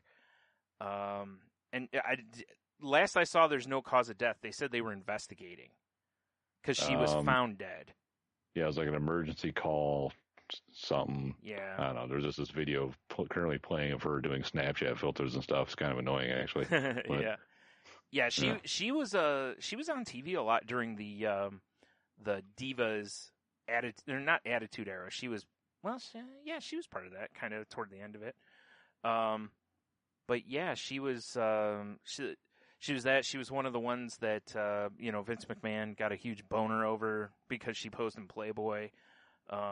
Naturally. Yeah. And she was pretty good, especially for that crop, because most of the women at that time were models that learned to wrestle. They weren't like most of them that they've got now that are ones that have, like, at age 13, 14, been like, I'm going to be a wrestler and just gone into it. Yeah, they're doing, like, kick flips and stuff. Yeah, so. Or whatever wrestlers do. Whatever wrestlers do. Back in my day, all we did was pile drivers and headlocks. Exactly. Fucking spine busters. That thing where I hold your face and I punch you. Yeah. Back rakes. Man, I miss a good back rake. Those don't exist anymore. I miss those. Atomic drops, It's one of those things where for a while there, it was almost like every other week when we were podcasting, we're like, and another wrestler's dead. Yeah, you're right. Well, and that's the thing is, like, from this era, there hasn't been as many yet. Because, we're talking mid to late 90s. I blame the CrossFit. No, that was after this group. Oh. So you still might see guys from this era and stuff showing up this way. But I am curious. I saw a couple of wrestlers post like an RIP thing, and then they also posted like, if you need help, get help kind of a thing. So I don't know. I'm not familiar with her as far as like that goes. I don't know if she had any sort of mental health stuff or whatever. I don't know if that's what they're looking at this as, a potential overdose or a suicide or something. I have no idea yet, but right. Still sad. She was what, 39? 39, yeah. That's really young. So I know. It's too bad. It is too bad. It is too bad. Yep. Never like to see a young person go, man. I know, right? Jeez. I know. Dang it, people. Crikey.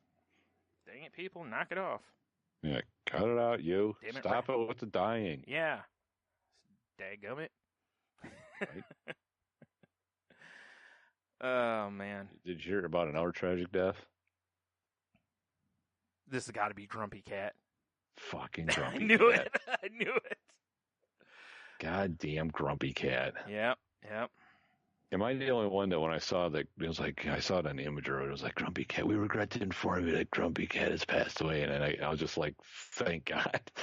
Ouch. Is that bad of me? Yeah, probably. I got so sick of seeing Grumpy Cat. It's not the cat's fault, though. I mean, it's not the cat's fault at all, but it's, it's like when you listen to regular radio and you're like, God damn it, this song again? Yeah. It was like that, but with a cat.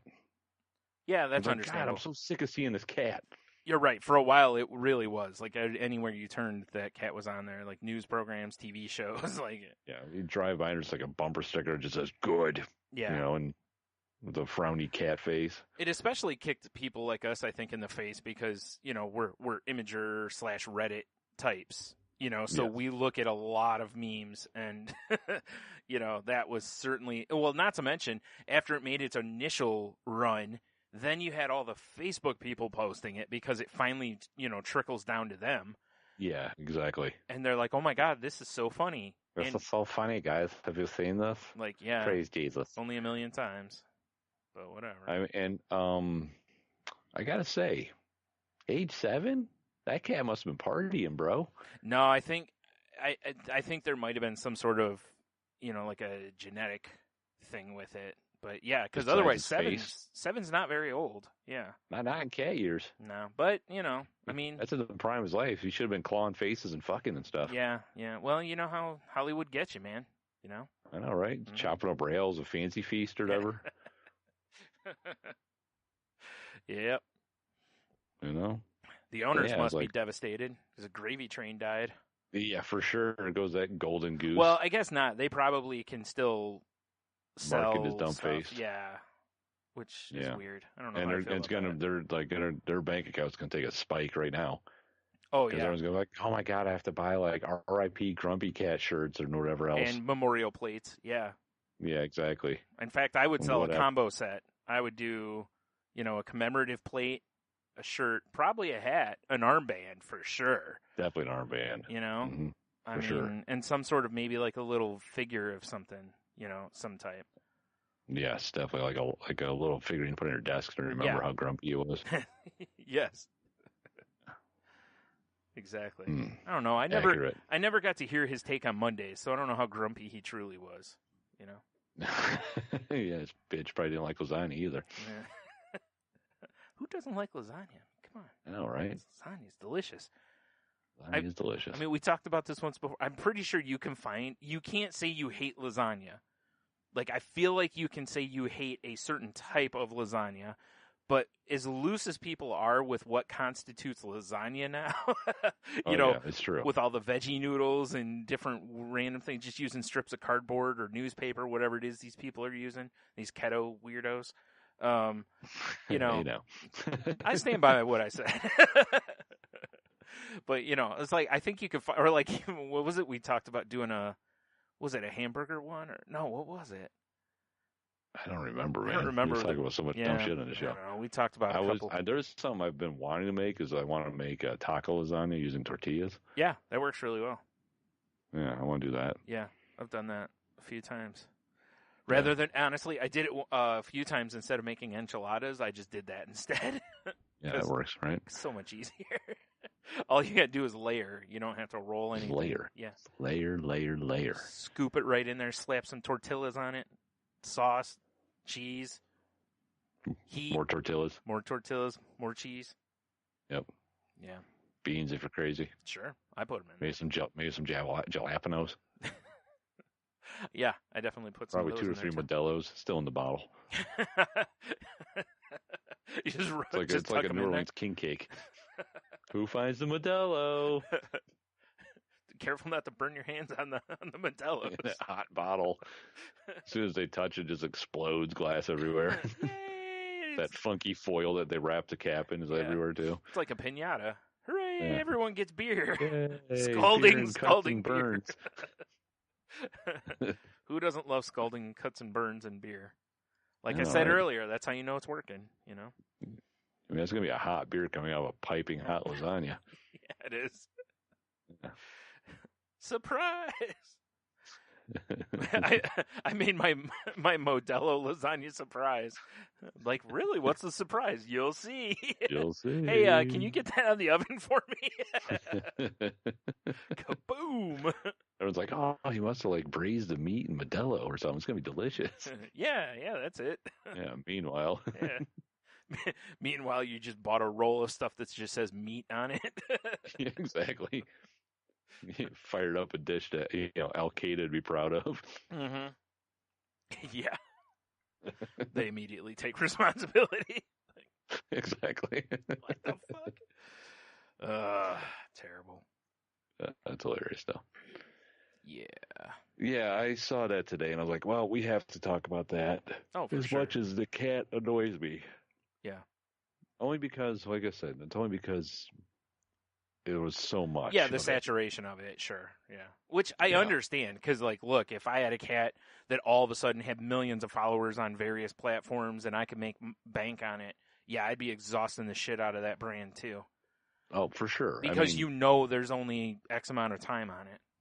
Yeah. I mean, if every probably 17 minutes of the day, I yell at Belle for licking her snatch. Yeah.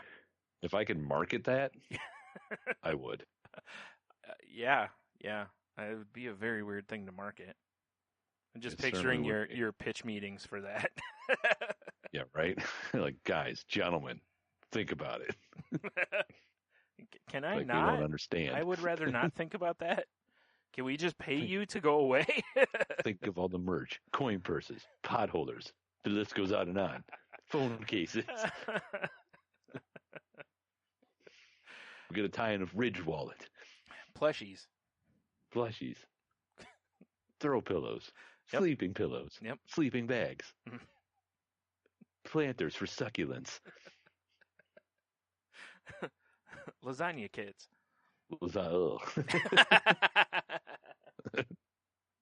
A kit. Makes it even worse. It's a kit. Yeah. Dude, I remember my mom used to buy that shit all the time. Yeah. It'd be like an enchilada kit, and you open up the box, and there's all these like packets and powders and wraps. Oh man, it's so sad. Like at the time, you were like, when I'm sure you were probably, we were both probably would have been like, yeah, enchilada night, Yeah, fuck yeah, this is so convenient. Then you have real it's all in enchiladas. the box. And you're like, oh, what are we doing here? What are we doing? Yeah. Yeah, I know. That's where I've gotten now. It's like every time I'm at the store and I see something that I'm just like, really, you can't do that. It's like every time I'm in a store and I see somebody pick up, like pre-sliced apples or pre-sliced carrots and celery. I'm like, you better be on your lunch hour. Like, otherwise there's no excuse for this. Like, damn it. I think the only time I've ever picked up pre-sliced veggies is I'll be making, I don't know, say stir fry. Mm-hmm. And I'll walk by the veggies, and they'll have like pre-chopped stir-fry stuff. Yep. But then they'll have it clearance because it's like, Yeah. we gotta get rid of shit. Yeah, and I'll it's be like, fine I'll as buy long that. as you use it like that day or the next Yeah, day. because I'm Usually. going home to use it. Yep. I did I'm that. like, that I will buy because it's like $1.29. I can't beat that deal. Yeah, I've done that a few times too. I will say that. I also the first time I wanted to try like veggie noodles, I bought them pre-spiralized because I didn't have a spiralizer. So I bought them to basically see if it was going to work, something I would like or the household would like, because then I would buy a spiralizer, Right. So it was for research purposes, but science. Yeah, but otherwise, yeah, I'm like, come on, man. Especially, science. Yeah. Well, it's like, you go by and you see like green peppers and onions cut up for like fajitas or whatever, and I'm like, really? Like, yeah. And the thing is, like, for fajitas, you're not like dicing this stuff. It's big, coarse chop, you know. I've come to realize something. Or slices. A lot of people don't know what the fuck they're doing in the kitchen. Yeah. That's why that was my life goal, to make sure my kids did. Yeah. You know? Yep. Yeah. And we've talked about that before, how we both yeah. feel that cooking is something that... Yeah, you should be able to make a meal for yourself. Yeah. Even if or it's better not yet, fancy. for your loved ones. Oh, yeah. Yeah, exactly. Yeah.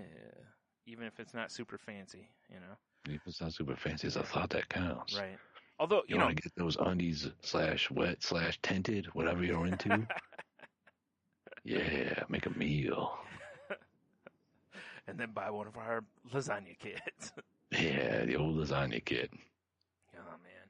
Harry Hobo's lasagna kit with some dirty, filthy savage holding a garbage can oh my with God. lasagna in it. Dude, that is so our food brand. Harry Hobo's. Harry Hobo's.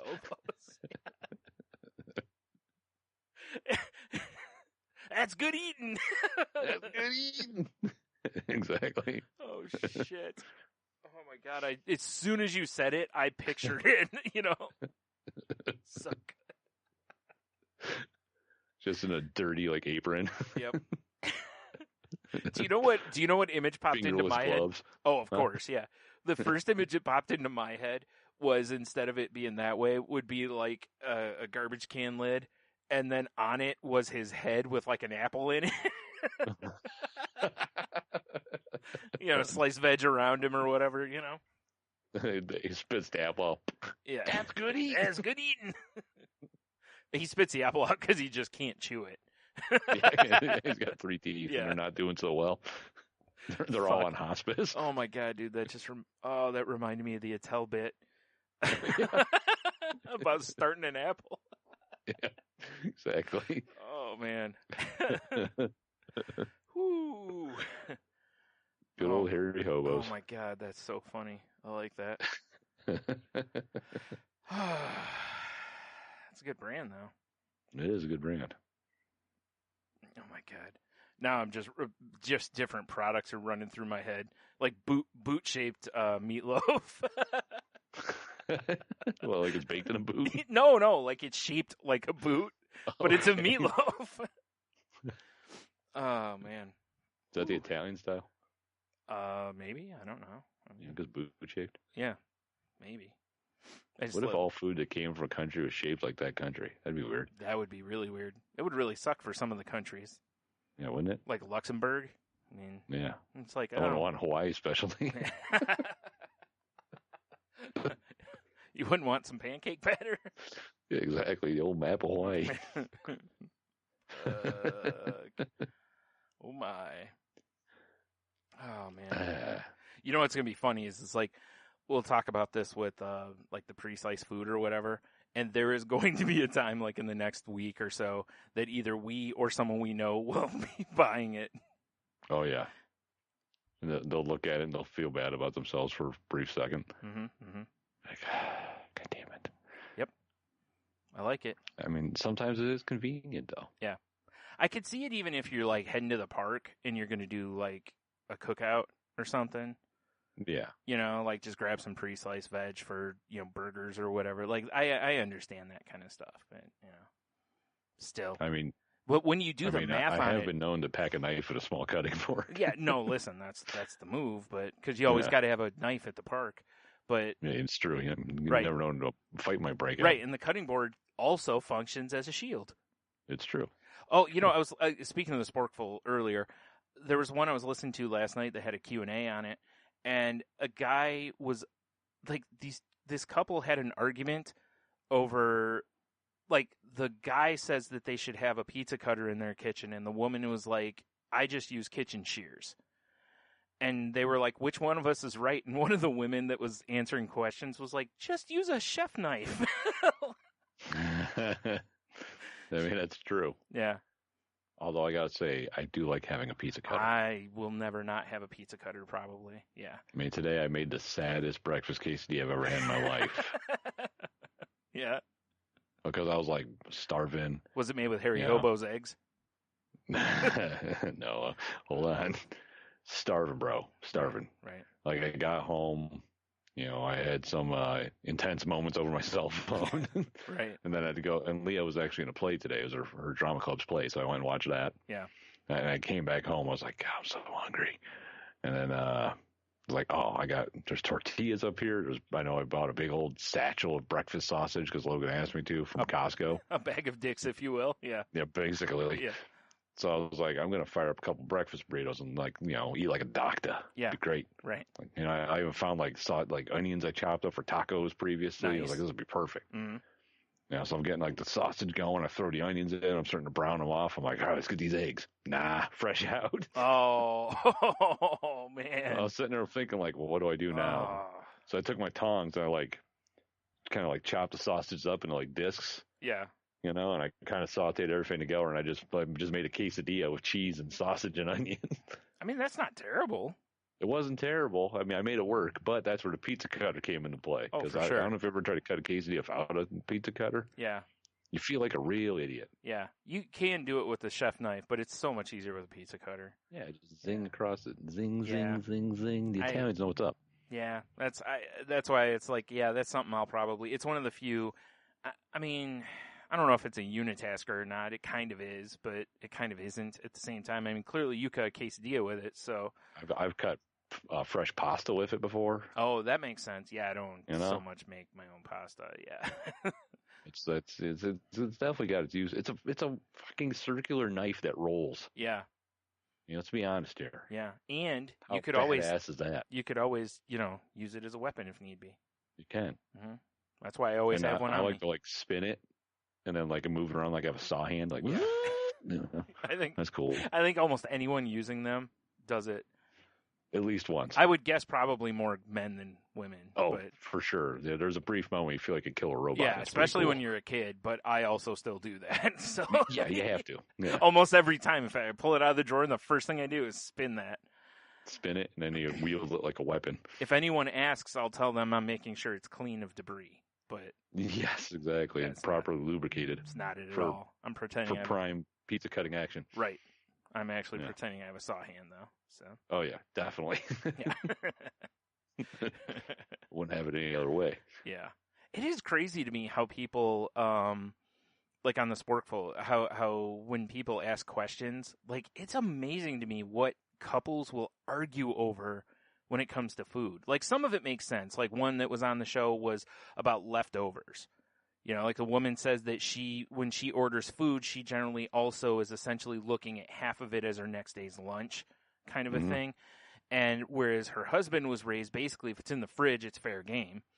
But she also pointed out that isn't a two-way street because he never has leftovers.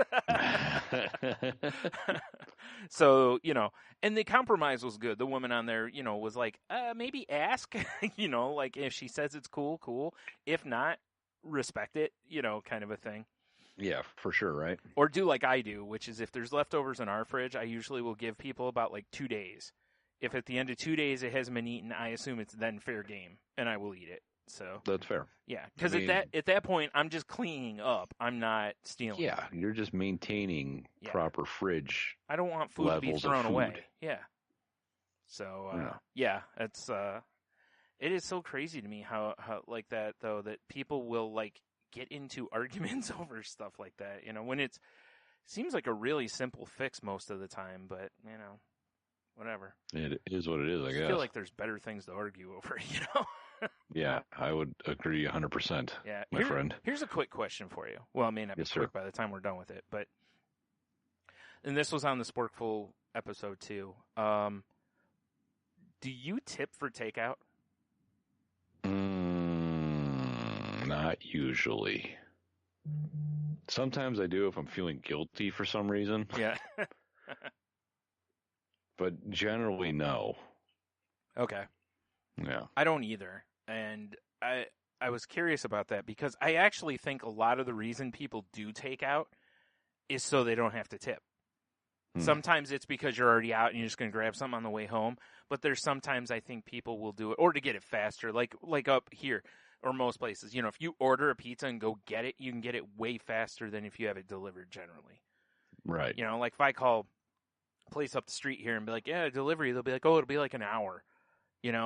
It's like a 3 or 4 minute drive, and it's like, okay, in like 10, 15 minutes I can have it. So, right.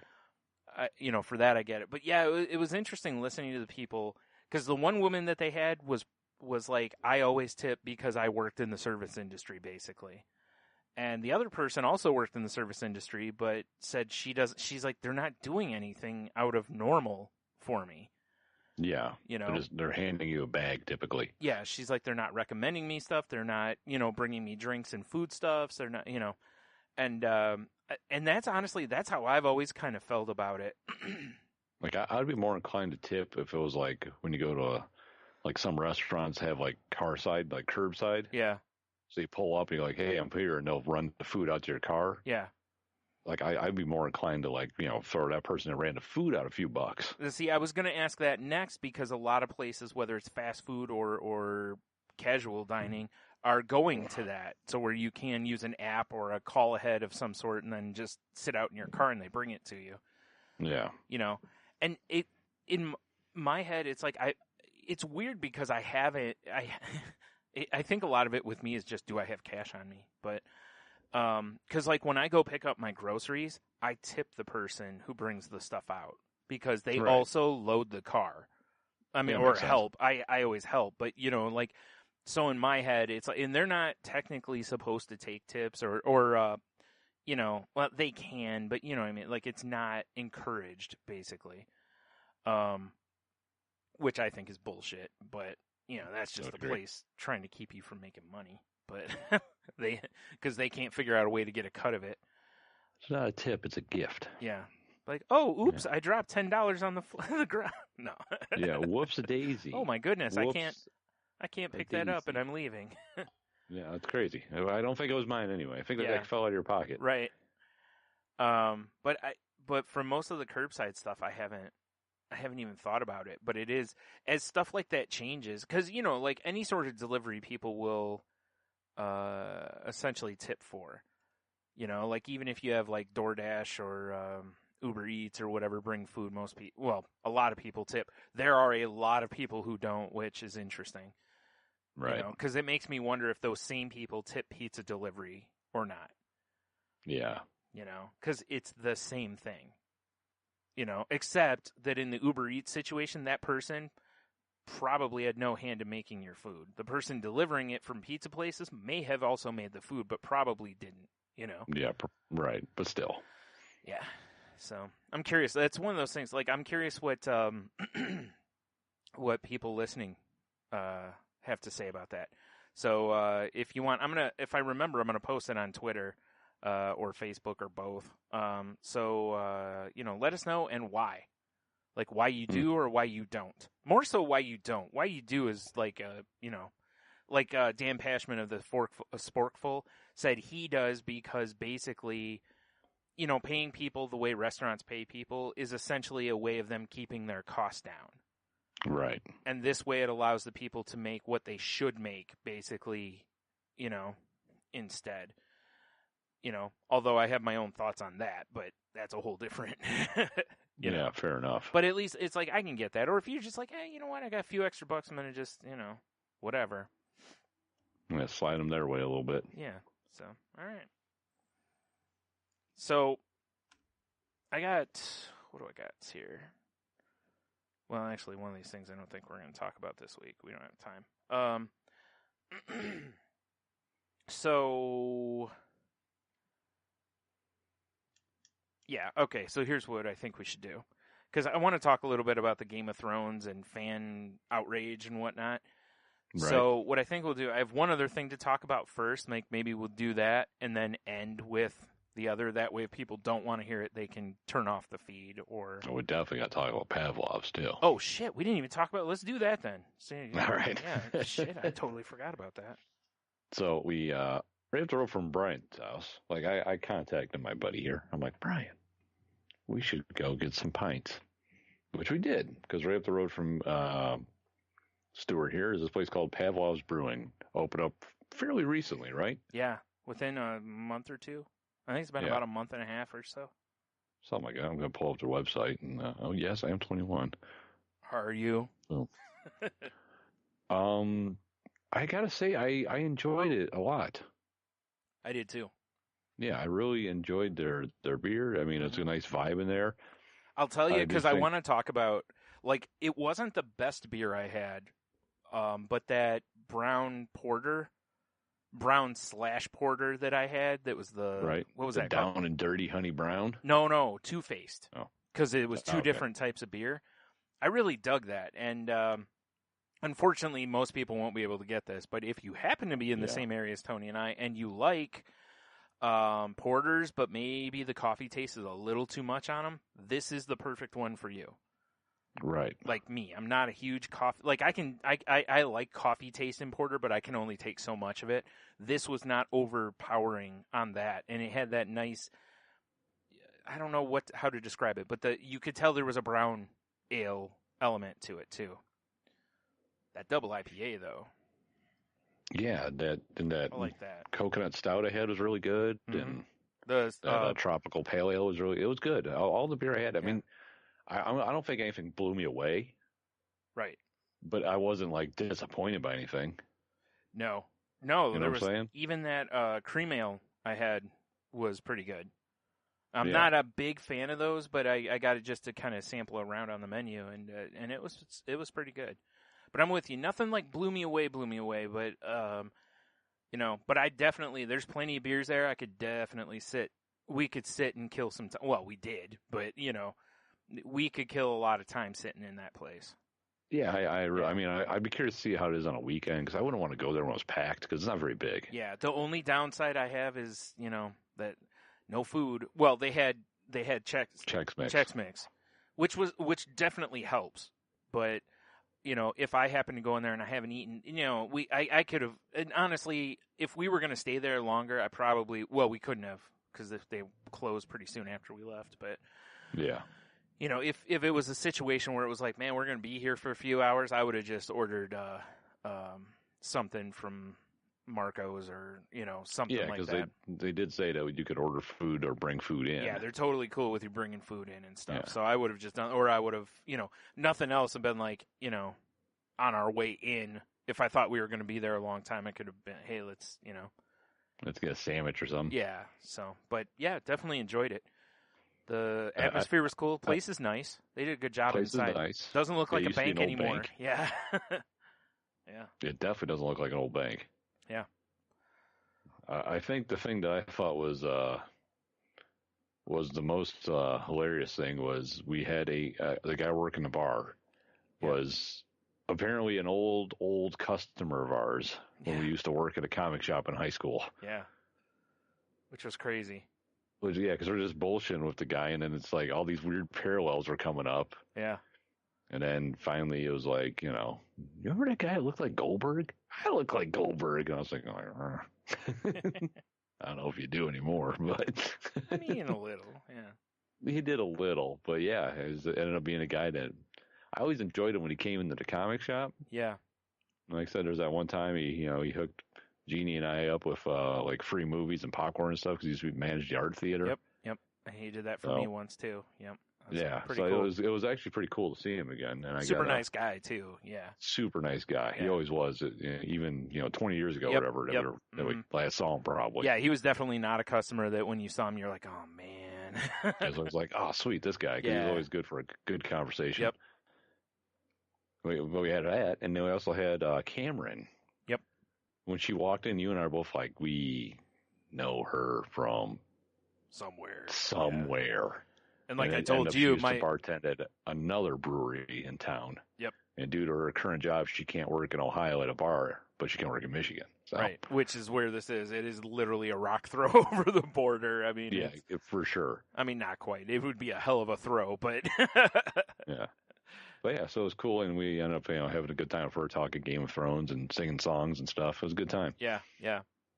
Yeah, That definitely helped, and I'm sure we helped her night go by a little faster too because they weren't real busy. And wasn't that busy at all. Yeah. And we're good time guys, so. I would definitely go back, and I mean, that's one of those places I could easily see myself just like, I'm going to stop and just have a pint and leave. Yeah, I totally could too. Yeah, that's why I told you I'm glad that it's not. It is, but it isn't in walking distance. Like if I wanted to, I could definitely walk there, but I'm not going to. I'm not going to walk to a place that and drink. That seems like a terrible idea unless I'm going to get like an Uber home or you're going to meet me there or something like that. Then that's a different story. But I just want to know if they're planning on doing a mug club. Yeah, because you got a firm maybe. I got a maybe. It's like, should I? We never really got a chance to talk to the guy who's the owner. Yeah, that's true. Yeah, so. Yeah. But I'm sure that'll happen. Yeah. We probably could have, because I mean, he was there almost the whole time we were there. Yeah, I think we were up for because I was telling you about things going on with me, and then we were talking to that dude, and we ended up talking to Cameron. It just turned into a whole thing. Yeah. Just never got around to like really talking to the owner. Yeah. And I like the fact happen, I'm sure. I like the fact that they got the like brewing area right off to the right of where we were sitting, so you can look in there and see everything. And I like the thing you pointed out too is typically breweries have it glassed in. Yeah. And it just has like a half wall, which I think is cool because when they're brewing, you can actually be like, "Hey, how's it going in there?" or whatever. Yeah. What you making? and maybe smell what's going on, which yeah, good or bad, I don't. Well, I know when it was brew days when I worked at Inside the Five, it always was like I'd walk in and be like, "Oh, it smells so good in here right now." So that's a cool thing. Who knows? Maybe they will put up glass. Maybe they just haven't gotten to it yet or something. But yeah, right. I wouldn't think so. I would think if you're going to put that glass in, you'd want to do it before you're open because, I would think so too. They are closed 3 days a week at this point, or 2 days a week. They're about to start opening on Sundays, right? So, but yeah, I really enjoyed our night at Pavlov's there. Yeah. And food trucks on the weekends to help with that issue, which I kind of felt bad for him for a minute there because I heard the owner say, or not owner, Roger, I heard him say that the food truck they're supposed to have this weekend, they had some issues and they can't be there, which I was like, that sucks. And then I was thinking about it. It's like, well, first of all, local pizza place, Mancino's right up the street from them. They're doing a thing where they'll deliver pizza for free down to the place, and there's going to be a dedicated driver so you can get your stuff fairly quick. So that's cool. That's awesome. I mean, they deliver anyway. You could get it there, but it's cool they have a dedicated person because you don't have to wait on a Friday night or Saturday night with tons of other people. That person's only going to this place. So yeah, that's pretty cool. Yeah. But excuse me. But I was thinking about it. I was like, it's interesting because although obviously people are going to go to this place for the beer, but if you want to spend some time there, you're probably going to want a little something to nosh on, or whatever. Or accurate. Get off of work. Hell yeah, let's go up to Pavlov's for some beers. I'm like, man, I need some dinner, Yeah. So having that truck there really helps. And obviously, the more people they have, the better the truck can do, Yeah. So they feed each other, no pun intended, Because looking around there's not room for a kitchen. There is not, no. So I would not expect them to be having food in the future. I would not either, unless they can expand on the building. That'd be the only way. Like drop the drive-through that was the banks there, or build around it essentially, and turn that into a kitchen area. Yeah. Because otherwise, there's nowhere to put one. Yeah. The only thing they could possibly do, but then you still need a food license, would be when it's nice out, or if they put a patio in. Yeah. They could put a grill out there and just do like hamburgers and hot dogs. Yeah, that's true. Yeah. And then they have like bags of chips. Yeah. Right. Yeah. I will say this. It's interesting. I was curious when we were going in there, because I knew they were going to have some sort of snack. Because, again, I don't know if the law's still the same. The laws used to be that if you served alcohol, you had to at least serve, like, pretzels. That way, people wouldn't be on a completely empty stomach. Right. But I was curious if they were going to have a popcorn machine, because that's pretty typical. It seems like the move for most of the newer places, like breweries and bars and stuff. It's a good move because it keeps people, there's always something there they can eat, basically. Right. Plus, I mean, it's popcorn. It smells good when you walk in, usually. Yeah, that doesn't hurt. Yeah. Yeah. Or like when we were at Ernest that one time, when they didn't have, they had Pizza Cat, but we were waiting and we were, starving. So, we grabbed some popcorn in the meantime. Oh, for sure. So, yeah.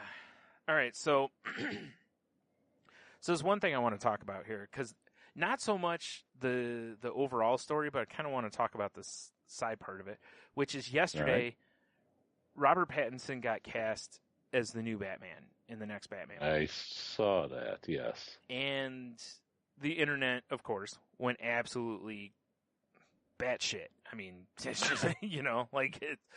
But what I found interesting was, as I was looking through comments, first of all, I only know him from Twilight. That's the only frame of reference I have for him. I know he's been in other stuff, but that is all I have to look at as a body of work for him. I haven't seen anything else that he's in that I'm aware of. Right. I think he's a bad choice. And Michael Leal actually made part of why I think he's a bad choice, which is whenever you say any of those three main characters from Twilight, people immediately make sparkly vampire jokes, talk about how shitty the movie is, blah, blah. I think he brings negative baggage to the project, and people are so passionate about Batman, I don't think you want to bring that to the project. Yeah, I can see that. But I have seen so many people defend the choice, which blew me away, because I immediately thought that everywhere Geek Rage was going to light the internet aflame and, be like, on him.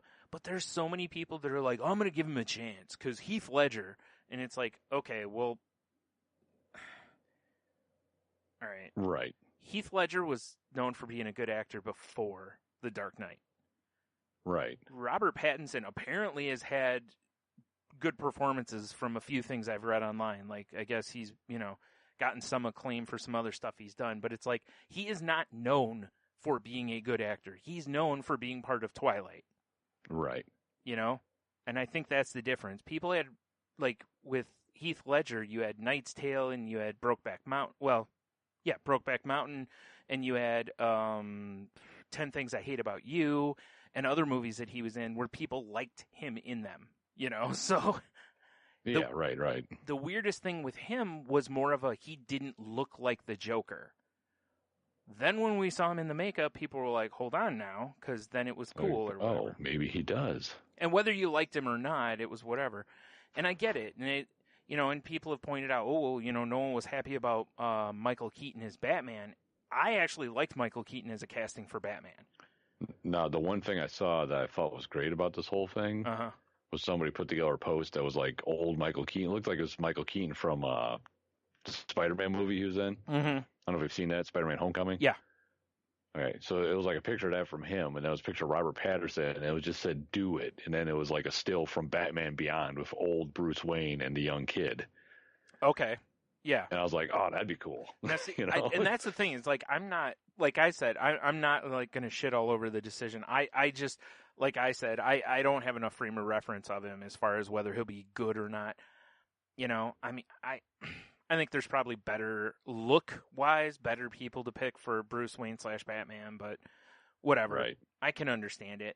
And part of me does wonder a little bit if there's an effort being made in choosing him that they're thinking, well, we'll get girls or women to come to the project as well, as far as, you know, to go see the film.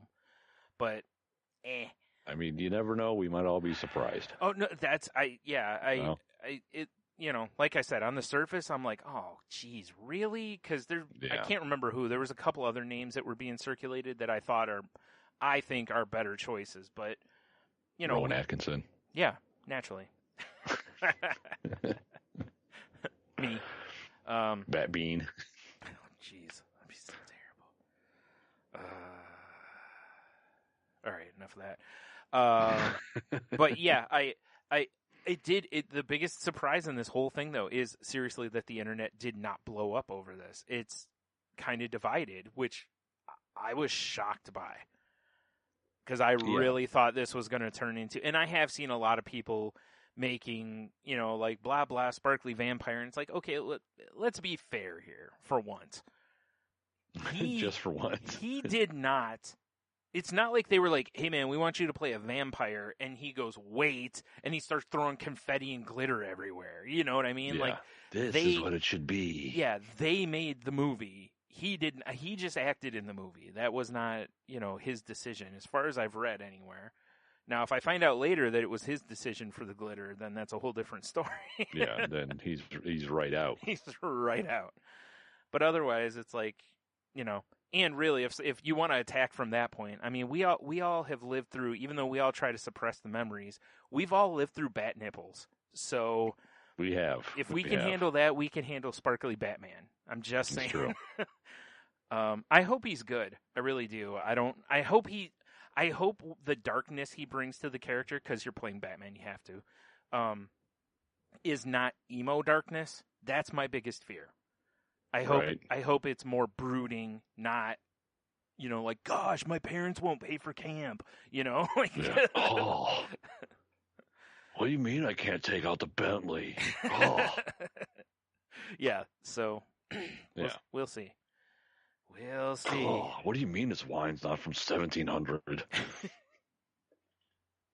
It's ridiculous. You know, like the other thing is, like, I get trying to cast people that are like outside the box, because everybody wants to have been the person who basically made the next Michael Keaton pull, or the next Christopher Reeve, you know, to where it's like nobody really thought they fit the look or whatever, and you know, right. I don't know. So we'll see. The big question now is, who's the villain? It's true. And God, please don't make it 17 villains. Just pick one. No, it's going to be the whole rogues gallery coming out to play. Probably. Like, I hope the lessons have been learned from that. You don't need more than one villain in a Batman movie. No. You need Plus, one. then you can, and they're goons. You can draw it out. Then. Yes. You know, like this movie's Batman versus Riddler. We'll come up with some clever name, like Batman Joke Book or something. I don't know. That'd be the Joker. Like, what if it wasn't, though? Ooh, that's the real twist. At the end of the movie, he peels a mask off, and it was the Riddler the whole time. What a twist! Yeah. God, what do you mean you're the Riddler? Jeez. Oh my God, I hope you remember this as your Batman voice from now on. So good. And, you know, I saw something on, I think it was Michael's post on Facebook, where somebody made some comment about Christian Bale, you know, how they, you know, no one thought he'd be, I'm like, who didn't think Christian Bale would be a good Batman? Right. I don't remember seeing anywhere near as much hate. There was, in my head, there was more hate for him as Batman after the fact. Yeah, because of the bat voice. Yeah, because of the bat voice. Exactly. Yeah. I was like, where is he? Yeah. Why did you say that name? But it's like his wasn't even the worst voice in that franchise. So let's... No, not at all. The worst is Bane. Oh my god, by a mile. Yeah, By exactly. a mile. I was born with the mask. Lived by it, molded by it. So terrible. Why are you talking like that, Bane? I don't know. Like, you're a phenomenal actor. Why are you acting bad? What happened? Why are you doing this? I have no idea. It's a sickness. It was either this or Sparkle. Gliss or glitter bombs. I chose this in a furry trench coat. Although I'm not going to lie, I'll tell you what I want from another Spider-Man movie is I want a character just like Green Goblin / Hobgoblin, but the pumpkins explode with with like confetti or glitter. Yeah, like festive pumpkins. Yeah. That'd be exciting. He's a very festive villain. See, what I would absolutely oh my love god, and that's what he calls himself too, a Festivillain instead of festival. Ooh. Festival. Hey, I love it. Festivillain. Yeah. What I would love is to do something like you remember that short-lived series of Captain Boomerang? He was just like a shitty villain. He's just trying to get by. Yes. Okay. Or like the superior foes of Spider-Man. Yeah, exactly. Yeah, there you go. That's what it was. I would love for them to take a movie and just put in just a shitty villain that's just trying to just like he somehow keeps getting one over on Spider-Man, but he's just terrible. He's just terrible. They had. I would absolutely love that. I would love that too. That would be so awesome as a movie. But that's so off the grid for the mainstream that there's no way to ever do that. Right. Yeah. Yeah. Yeah.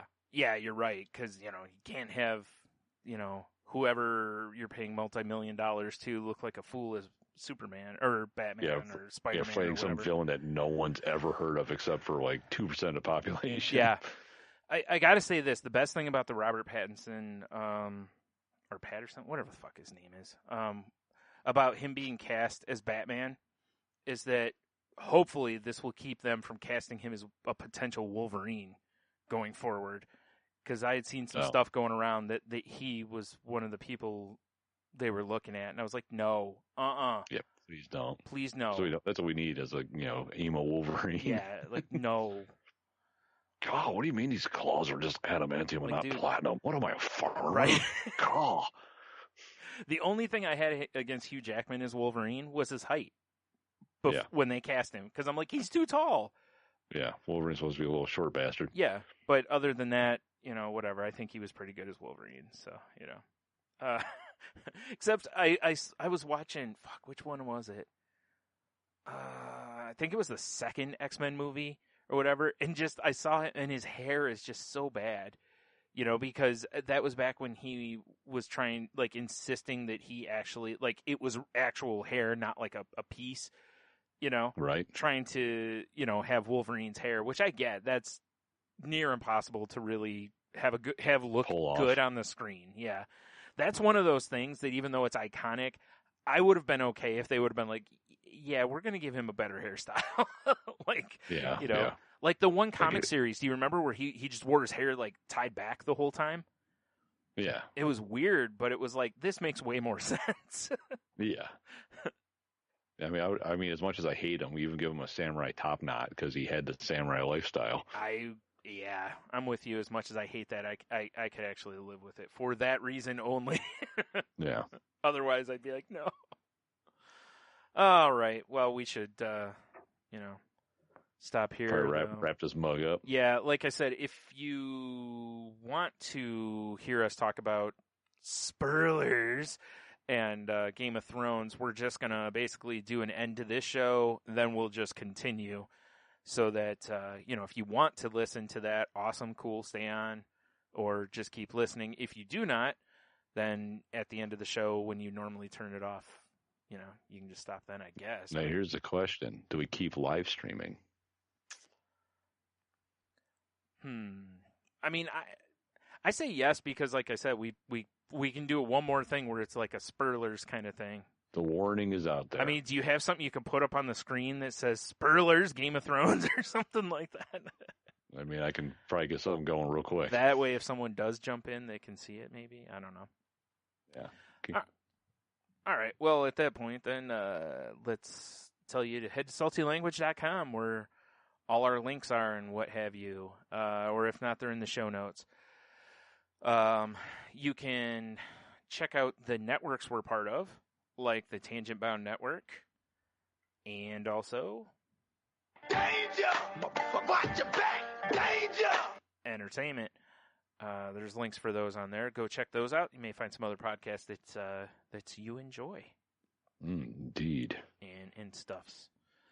Also, just a reminder, let us know.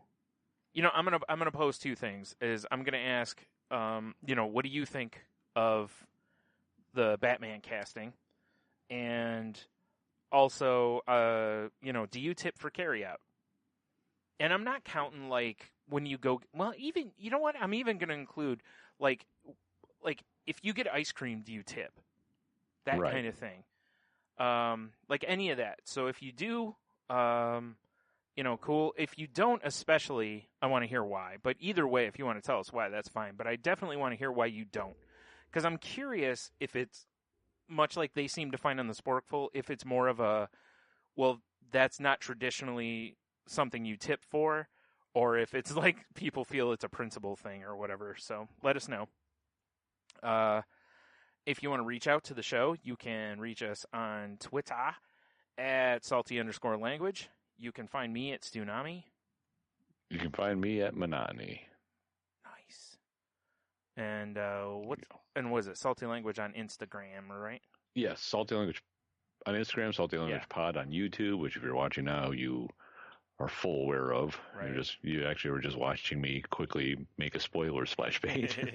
And you can find me on Instagram if you want to at Stunami. What else was I going to say there? I don't remember. All the Beers Pod, I still got one episode that's going to come out, and then it's going to be probably paused, but you never know. Yeah. I'll be posting stuff online though, because like I said, everything's kind of an upheaval in my world right now. Mm-hmm. 2 Blue and 3, right? Yeah, for sure. Yeah, and you can also check me out on The Crazy Life, which is on Twitter at The Crazy Life Pod. And you can find it the same way you can find this show or anything. Just type in The Crazy Life, and we're on Spotify and all the other things. So, yeah. So I guess with that, have a beer, you'll be fine. Stay super duper salty and stuff. Like Harry Hobo's food. Yeah, oh my God, so full of MSG so and salt. Salty.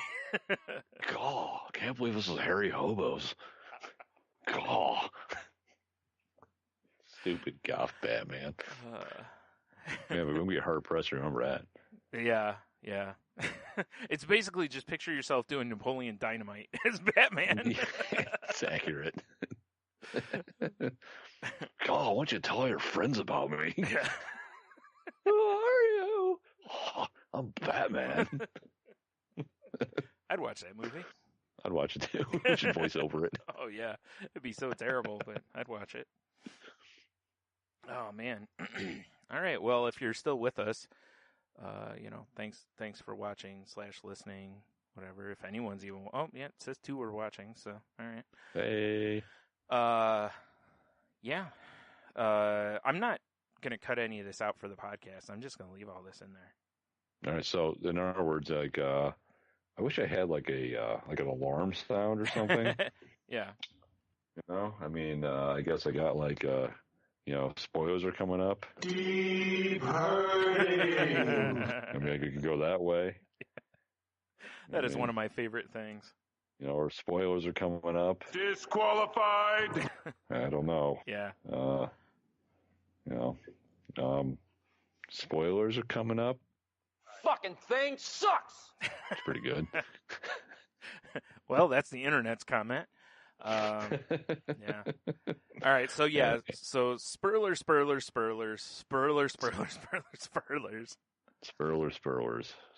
We're going to talk about Game of Thrones, and if you have not seen episode 5, you probably want to turn off the show right now, or we're going to talk about it. So if you don't care, then stick around. It's true. It's funny. It's not so much I wanted to talk about the episode as much, really, as it's the reaction to the season / episode that's blowing my mind. Nice. I like that. Yeah, I find it really interesting how, like, there's a petition going around to rewrite or redo this whole season with competent writers. That's what the post says. That's never going to happen. First of all, the guys who are writing it are competent writers. It's just... They're just not George R. R. Martin. Right. Well, I read an amazing post on this. I forgot who posted it on Facebook yesterday. That a guy breaks down that essentially there's two ways to writing. One is that you plot out every little detail, and the other is what's called being a pantser, which means seat of your pants, basically. Right. And he was talking about how the show starts, since it's by George R. R. Martin, he never meant for this to be movie, TV show, anything.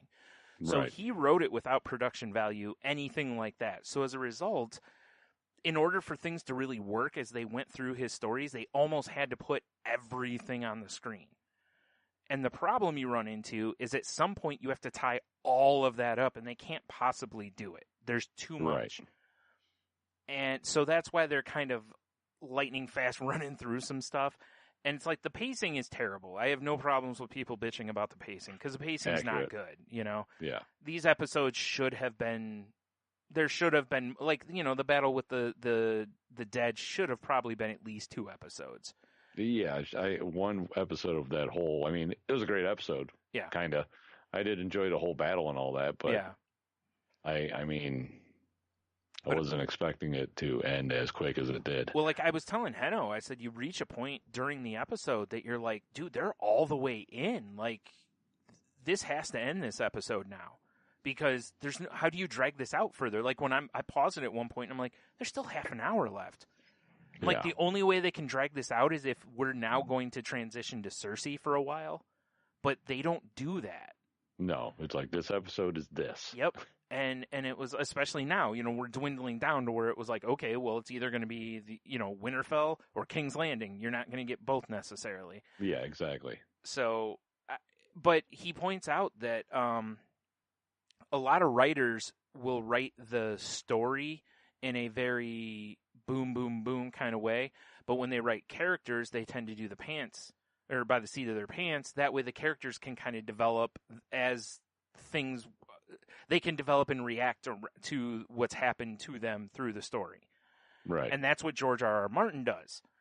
And the problem is, like I said, at some point you can't do that anymore because you reach a point where you have to start wrapping things up.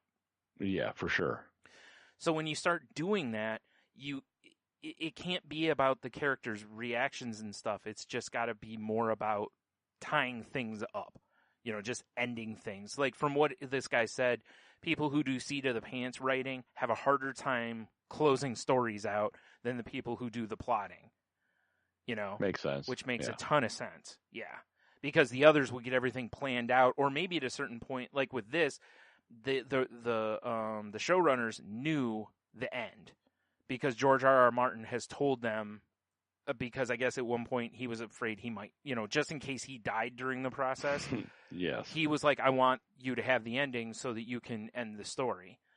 So they basically got the ending, and then they started working backwards, kind of a thing.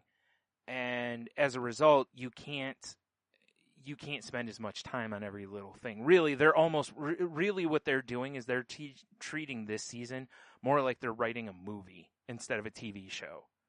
Right. Because in a movie, things get glossed over. You skip little details here and there because you just can't have everything in the movie, Right, yeah. So, I don't know. After reading that, I was kind of like, and even before that, I was like, I think people are shitting on this season a little too hard. Well, I think it's like, if you think how intense the earlier seasons were. Oh, yeah. And it's just like, oh... And now it's just kind of, I don't know. I'm not feeling this season as much as I felt the past ones, but I'm so glad I get to watch it. Yeah. Well, and again, the reason for that is every week. They're not slow burning us anymore. Oh yeah, exactly. Like when you read a story or see on like even like you watch pro wrestling, There's storylines where they do a slow burn where they'll take months for it to unroll, and there's others where it's like boom and we're right into the middle of it. And like with this, that's where we've hit is they quit slow burning us, and they're just like boom action, you know. And it's tough because tension wise, I think the episode Against the Dead was one of the most tense episodes of the series. Oh, for sure. You know, but like this last one was tense. And boy, did they wipe out some characters. Yeah, right. But in this last one, yeah, I mean, don't get me wrong. There's definitely tense moments throughout the whole series, and but also there's I've seen a lot of people like really shitting on how some of the characters have died, and for the most part, they forget that George R.R. Martin said a long time ago that he does not feel that every death needs to be monumental. Yeah. You know, and I agree with that. There's certain characters that if they die, they need to go out in a, you know, ceremonious kind of way. There's other characters that can die and just die. You know, right. You know, the only one that I'm like about is Cersei, honestly. Yeah, but I mean, it was kind of, I mean, I kind of wanted to see her really suffer because she was such a cunt. That's what I'm saying, yeah. But, I mean... Like Joffrey, how satisfying was it watching Joffrey choke to death? Oh, yeah, it was great. Right? It was a grand moment. Exactly. Yeah, I sometimes just pull it up and just, you know, touch myself. I am right now. No. But, yeah. But I kind of, you know, it's like with her, she's like, okay, well, she got back with, you know, the guy she just really, truly loved. Mm-hmm. And then she got buried by the thing that she wanted the whole time. Yeah, yeah. Well, you know? And I told Heno I thought it was kind of...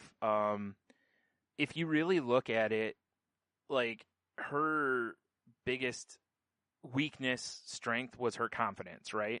Like, she, the whole time was like, you know, like when she says that line about, you know, how they'll stand for their queen, and then, you know, not too long after, you see all the guys dropping their swords. They're like, nah. Fucking dragon. But the fact that you see her when she turns at that one point and she's crying, like, she felt her defeat. Like, she had to, you know, she went through the loss, like, the fact that she lost. Like, there was no ifs, ands, or buts about it. But still, having said all that, I really wish, you know, they had done something else with her. But, you know. Like, I was actually more disappointed in that whole little part there with Jamie. Oh, yeah?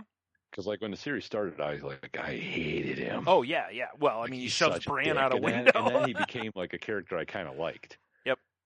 You know, and then I was just like, oh, he's got to go out like that, you know? Yeah, but, I mean, it is, you know, in the show, he did say he wanted to go out in the hands of his arms of his lover, so he did. Yeah, he did.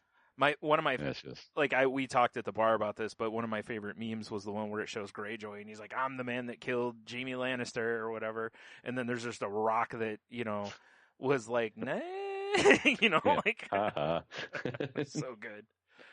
The memes for these episodes this season have been so good. I was looking last night and actually saw some with where people have done the bloated Vader as the mountain. Clegane, yep. The mountain. Yep. That's hilarious. I saw a lot of people really upset about that too. Sorry, you were going to say something. I just cut you off. No, you're good. I was going to say I'm a little like shocked and thrown back by how powerful Dragonfire is in this universe. Yeah, it just takes out towers and shit. Yeah, I've played enough D&D. I know it does some damage, but damn. Yeah, well, you know.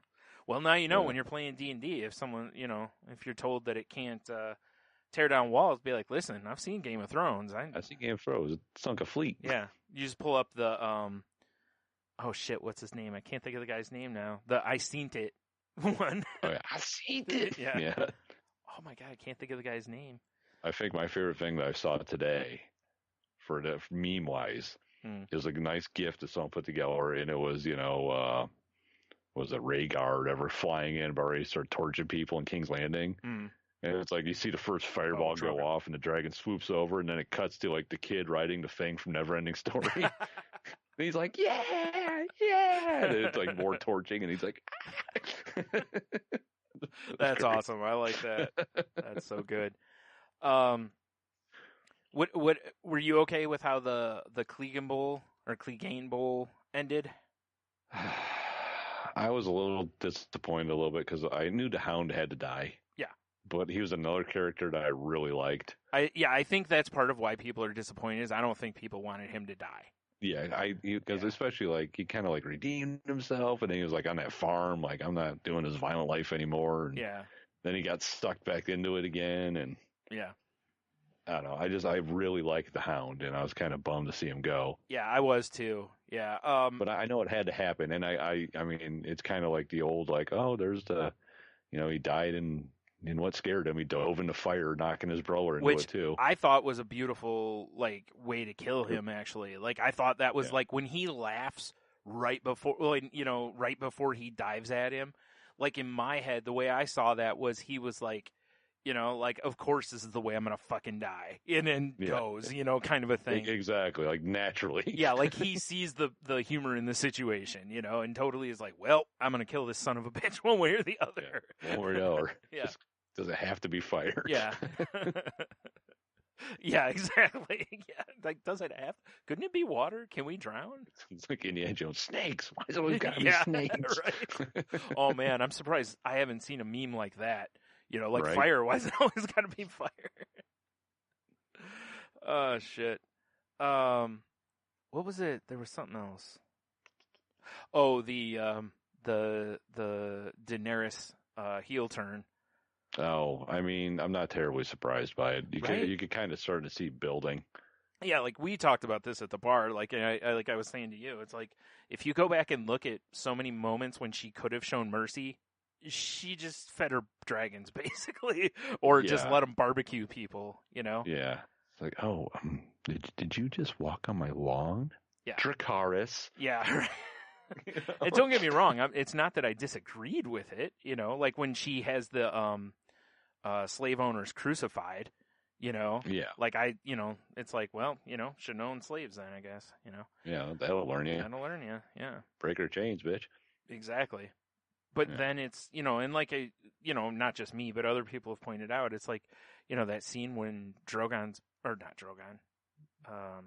what's his name?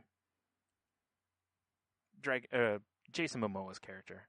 Oh, yeah, that guy. Yeah. The Dothraki dude. Yeah, when he dumps the gold on her brother's head, and she's not like, oh my god, my brother, even though I know he was horrible to her, but she was just like, he's no dragon. Dragons don't, or what is it? Oh, dragons don't burn. That's what it is, Yeah. And it's like, damn. Man, cold. I thought the Night King was cold. Right. So. Yeah, I'm not terribly surprised at that, that whole thing that went on in King's Landing. Yeah. And like I told you, I told my brother a couple weeks ago how basically I was like, this whole season is red herrings. There's so many of them where they're trying to get you to look one way and then they pull you the other. Yeah. And understandably, because a lot of the stuff I think that's happened, to me anyway, has seemed almost obvious. Like it kind of, it's like, it has to go down that way. Some of it didn't. And like, Cersei's death, I really thought, like, I was hoping for Arya to get another notch on her belt or another face or whatever, right, or Sansa to somehow find a way to stab her in the face or something, It just comes out of nowhere. Yeah. Or Jaime to finally find her and then like run a knife into her ribs or something, I kind of like, part of me was like, oh, I wonder if Jaime's going to kill her. Yeah. Yep. Well, especially because there was the prophecy that was around, and that was the only part of the prophecy that hadn't come true at that point, was that a little brother would kill her. Right. Meanwhile, I mean, technically it did because, Jaime led her there, and also Tyrion was like, hey, remember that place? So. Oh, yeah, for sure. Whether it was directly or indirectly, the little brothers are basically responsible for her death. Yeah, that's true. Nailed it. No. But I don't know. I mean, obviously I'm going to watch it to the end. Yeah. Well, yeah. There's only one left, But, so yeah. Yeah, for sure. It's just so weird. Yeah. That it's like that it does feel just rushed. Yeah. That is exactly how it feels. Oh, well, it's like when Cameron at the bar was, made the comment, and I agreed with it, was about the whole like the part that got me with Daenerys' turn and everything, the part that really stood out to me was the fact that her guys were on the ground. Yeah. Like, her troops were roaming throughout the streets, and there was no moment where she, like, looked down and saw Grey Worm. Wait, Grey Worm? Is that right? Yeah, The just head of the stabbing people. Yeah, there's no point where, like, she looked down and saw him or looked down and saw Jon Snow, really. Yeah, it's like you her know? love is down there. Yeah, her nephew. right, you know. And so that just reminds me of a moment we had there. There's only two things. You know, it was just weird. Like, if they had shown that and then she maybe kind of moved away from that area or something, but, you know. Like, oh, my bad, guys. Yeah. I'm going to go burn all these innocents. Right, yeah. Shit. I don't know. It's, like I said, I'm still entertained. There's no point where I'm not entertained by it, you know. Oh, yeah, I'm entertained by it, too. I'm just like, now I'm like, okay, so now the Starks are going to have to kill, you know, Daenerys, because you know you can see it in Jon Snow. He's like, fuck, right? You know? Yep, this ain't right. Yep. Well, and again, you know, like we pointed out, you know, Arya with you know, getting on a pale horse at the end and riding off amongst the destruction. You know, that's very biblical. You know, so or ominous, if you were. Indeed, and, dude, I'm telling you, you know what needs to happen in this final episode? You want to talk about piss the fans off? Arya needs to eat it. That probably would piss the fans off. Like, she's about to do something, Tyrion just knifes her in the back or something like that, or I'm just... Right. Well, I think Tyrion sees it too, though. Oh, he does. They all do now, yeah. Yeah, they're all like, this bitch has got to go, but she's got that dragon. Yeah. And I think the only one that's truly going to be on her side... Like, she's still going to have Grey Worm on her side, I think. Yeah. Because you look at how the troops reacted when they saw her just willy-nilly killing people. They were like, cool, free-for-all, you know? Like, all right, time to start raping and killing. Yep. So, yeah, I'm curious, because I can't imagine that Daenerys makes it through the series, you know? I wouldn't think so, but I mean, you never know. Boy, what a great way to end it, wouldn't it? If she just, you know, does. Torches everybody. She just kills everyone and rules an empty kingdom. Yeah, becomes a mad queen. Yeah. Well, the other thing that's going to happen, too, is, I mean, we saw Varys, like, writing letters, and, you know, it wasn't revealed, like, whether they were, you know, sent out or not, or if they were, who they were sent to, and, you know. So basically, he was probably ensuring that even if she did win, she wouldn't, like, the other kingdoms wouldn't want her as their leader, you know. Right. They'd want. I did see a great Varys meme when it was like him writing, and then it cuts to like the letter, and it was like, "Dear Slim, my name is." Oh, that's too good. See what I mean? It's like, great. Seriously, the memes have been better than the show this season. The internet's been terrific. Yeah. Oh man. And there's been some good ones in the past too, but most of them just get overused so fast. You know, like the Red Wedding and stuff. You know, there was just so many of those really fast, but. Yeah. So, all right. Anything else you want to talk about in this episode? No, man. I think I'm good. All right. So here we go. Let's do this. Yeah. Who kills Daenerys? I mean, I think it's got to be Jon Snow, right? Yeah. It's got to be actually, that I have moment. two questions. One, does another dragon show up? No. No. Okay. Because I know there's a lot of people that think that there's going to be another dragon. No, I don't think. I think the only dragon left is Rhaegar or whatever. Drogon is the last one. Whatever he is, whatever. That the one that can like dodge those ballistas that, you know, in the previous episode were like laser guided. Right, and like I said, you know, clearly showing that he's the best of the dragons because. You know, I mean, hell, the first one got taken out by a guy throwing a toothpick at it. So yeah, exactly, an icy toothpick, just on a damn horse, and was like, I think he was on the ground when he did whatever. Everyone got jacked by a fisherman. Yeah, it's like, all right. I'm with you. I don't really think there's gonna be another dragon either. I think there's a lot of hints in it in the book, I guess, that there's other dragons around. But honestly, I don't think there's enough budget for there to be another dragon at this point. They probably have burned it all already. Plus, I mean, I think I can't imagine in the last episode you're going to be like, here comes Jon Snow and a dragon no one's ever seen, and people will be like, I believe it. Yeah, you know? Exactly. Yeah, Jon's just out for a walk and finds a dragon. Yeah, exactly. It's just like puts a Craigslist ad. Yeah. Wanted. He's One sending dragon. ravens out everywhere. You guys see a dragon? Yeah. Yeah, we got a dragon for sale. Slightly used. Yep. You see the Amazon drone dropping it off. Or the dragon just has Amazon on the side of it. Exactly. Like, you get this is my Dragon Prime. Yeah. Nice. Be like, wow, you really can get everything on Amazon.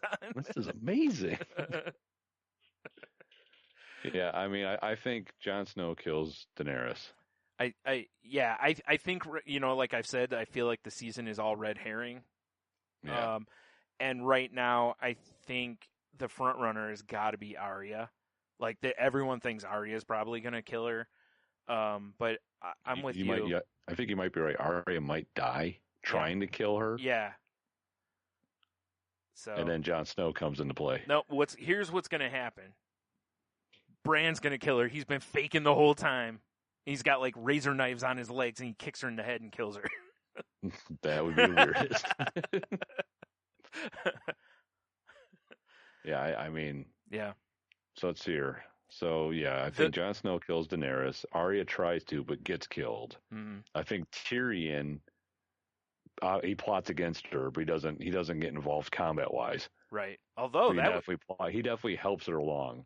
Or you know what? Maybe Arya gets killed by Grey Worm. Okay, I could see that. Like, it comes down to her versus him type of a thing. Like, she's going in for the kill kind of thing, and Yeah, because, like I said, I feel like he's going to be loyal to Daenerys. Oh, he's team sure. Daenerys for sure. Mm-hmm. Yeah. So yeah, I am. And then there's still the unresolved thing with Bronn. Yeah. Because he was supposed to kill Tyrion and Jaime. Well, Jaime's dead. Cersei's dead, so she can't pay off on her end. So that's true. Can Tyrion though? Because is there going to be anything left? I mean, I do enjoy Bronn too as a character. So. Yeah. Mm-hmm. Which one of you rich cunts? It'd be great if he could just maybe he kills Daenerys. Oh man, that'd be some shit. He comes with that crossbow and just shoots her in the face. Oh my god, that would be funny. Yeah. Like he's, tries to get people to like, hey, Tyrion will be a good leader, and he kills Daenerys so that Tyrion can still pay his debt, and then he just rides off into the sunset. Castle finally. The final scene of the show is just him in his castle going, God, just love like getting a BJ and eating a steak or whatever. You made it, Bronn. You made it. Credits. Credits. Cheerful music. Yeah. Don't stop believing. Yes. Oh shit. All right. Well, we should probably wrap it up here finally, but this was good. That's the best. Oh my god! If it ends that way, someone owes us money for calling that. Yeah, for sure, right? Oh shit! I didn't look. I meant to. I was gonna look up to see what the Vegas odds are on who kills Daenerys, because there is. There's got to be. You know it exists because there's bets and lines on everything. Yeah, for sure, right? Yeah. Like I said, the front runner's got to be Arya because it's the obvious kind of she's the badass. I think a lot of people think Jon's too weak to kill her, I think after that whole King's Landing thing, I think he could do it now. Yeah. Well, it'd be interesting, too, whether or not that she lets them get close enough to her. Because I can also see her keeping everyone away, and that's where Arya's sneaky. Yeah. But, yeah, we'll see. Man, next week we talk about this. The show will be done. I know, it's crazy. Like, done. Like, no more Game of Thrones, man. Well, at least not in this. Yeah, I'm sure they'll be like, Game of Thrones, the prequel. Mm-hmm. Tales of the Mad King and Robert Baratheon or whatever else. I would be interested in that, actually, because of so all the lore that they've put out there about the previous generations, I think there could be some really cool stuff, Yeah, I agree.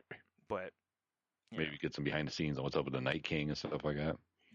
I think most people would love that. You know what would have been great, and I think people would have bitched less, is when they killed him, if the showrunners would have been like, hey, we're doing a mini-series about him, kind of a thing, to where we flesh him out a little bit. People, okay, but... Because he was just this mysterious badass that could raise the dead, basically. And then dead, yeah. Yeah, and then he just died. And then he died, yeah. Yeah, then he just blew up in a bunch of, crushed ice. Like, put him in your martini or whatever. Delicious. Not a martini, put him in your margarita. Yeah. That'd be weird. Make a little Night King Rita. Man, how cold would that have seemed? To like after Arya killed him, you just see her and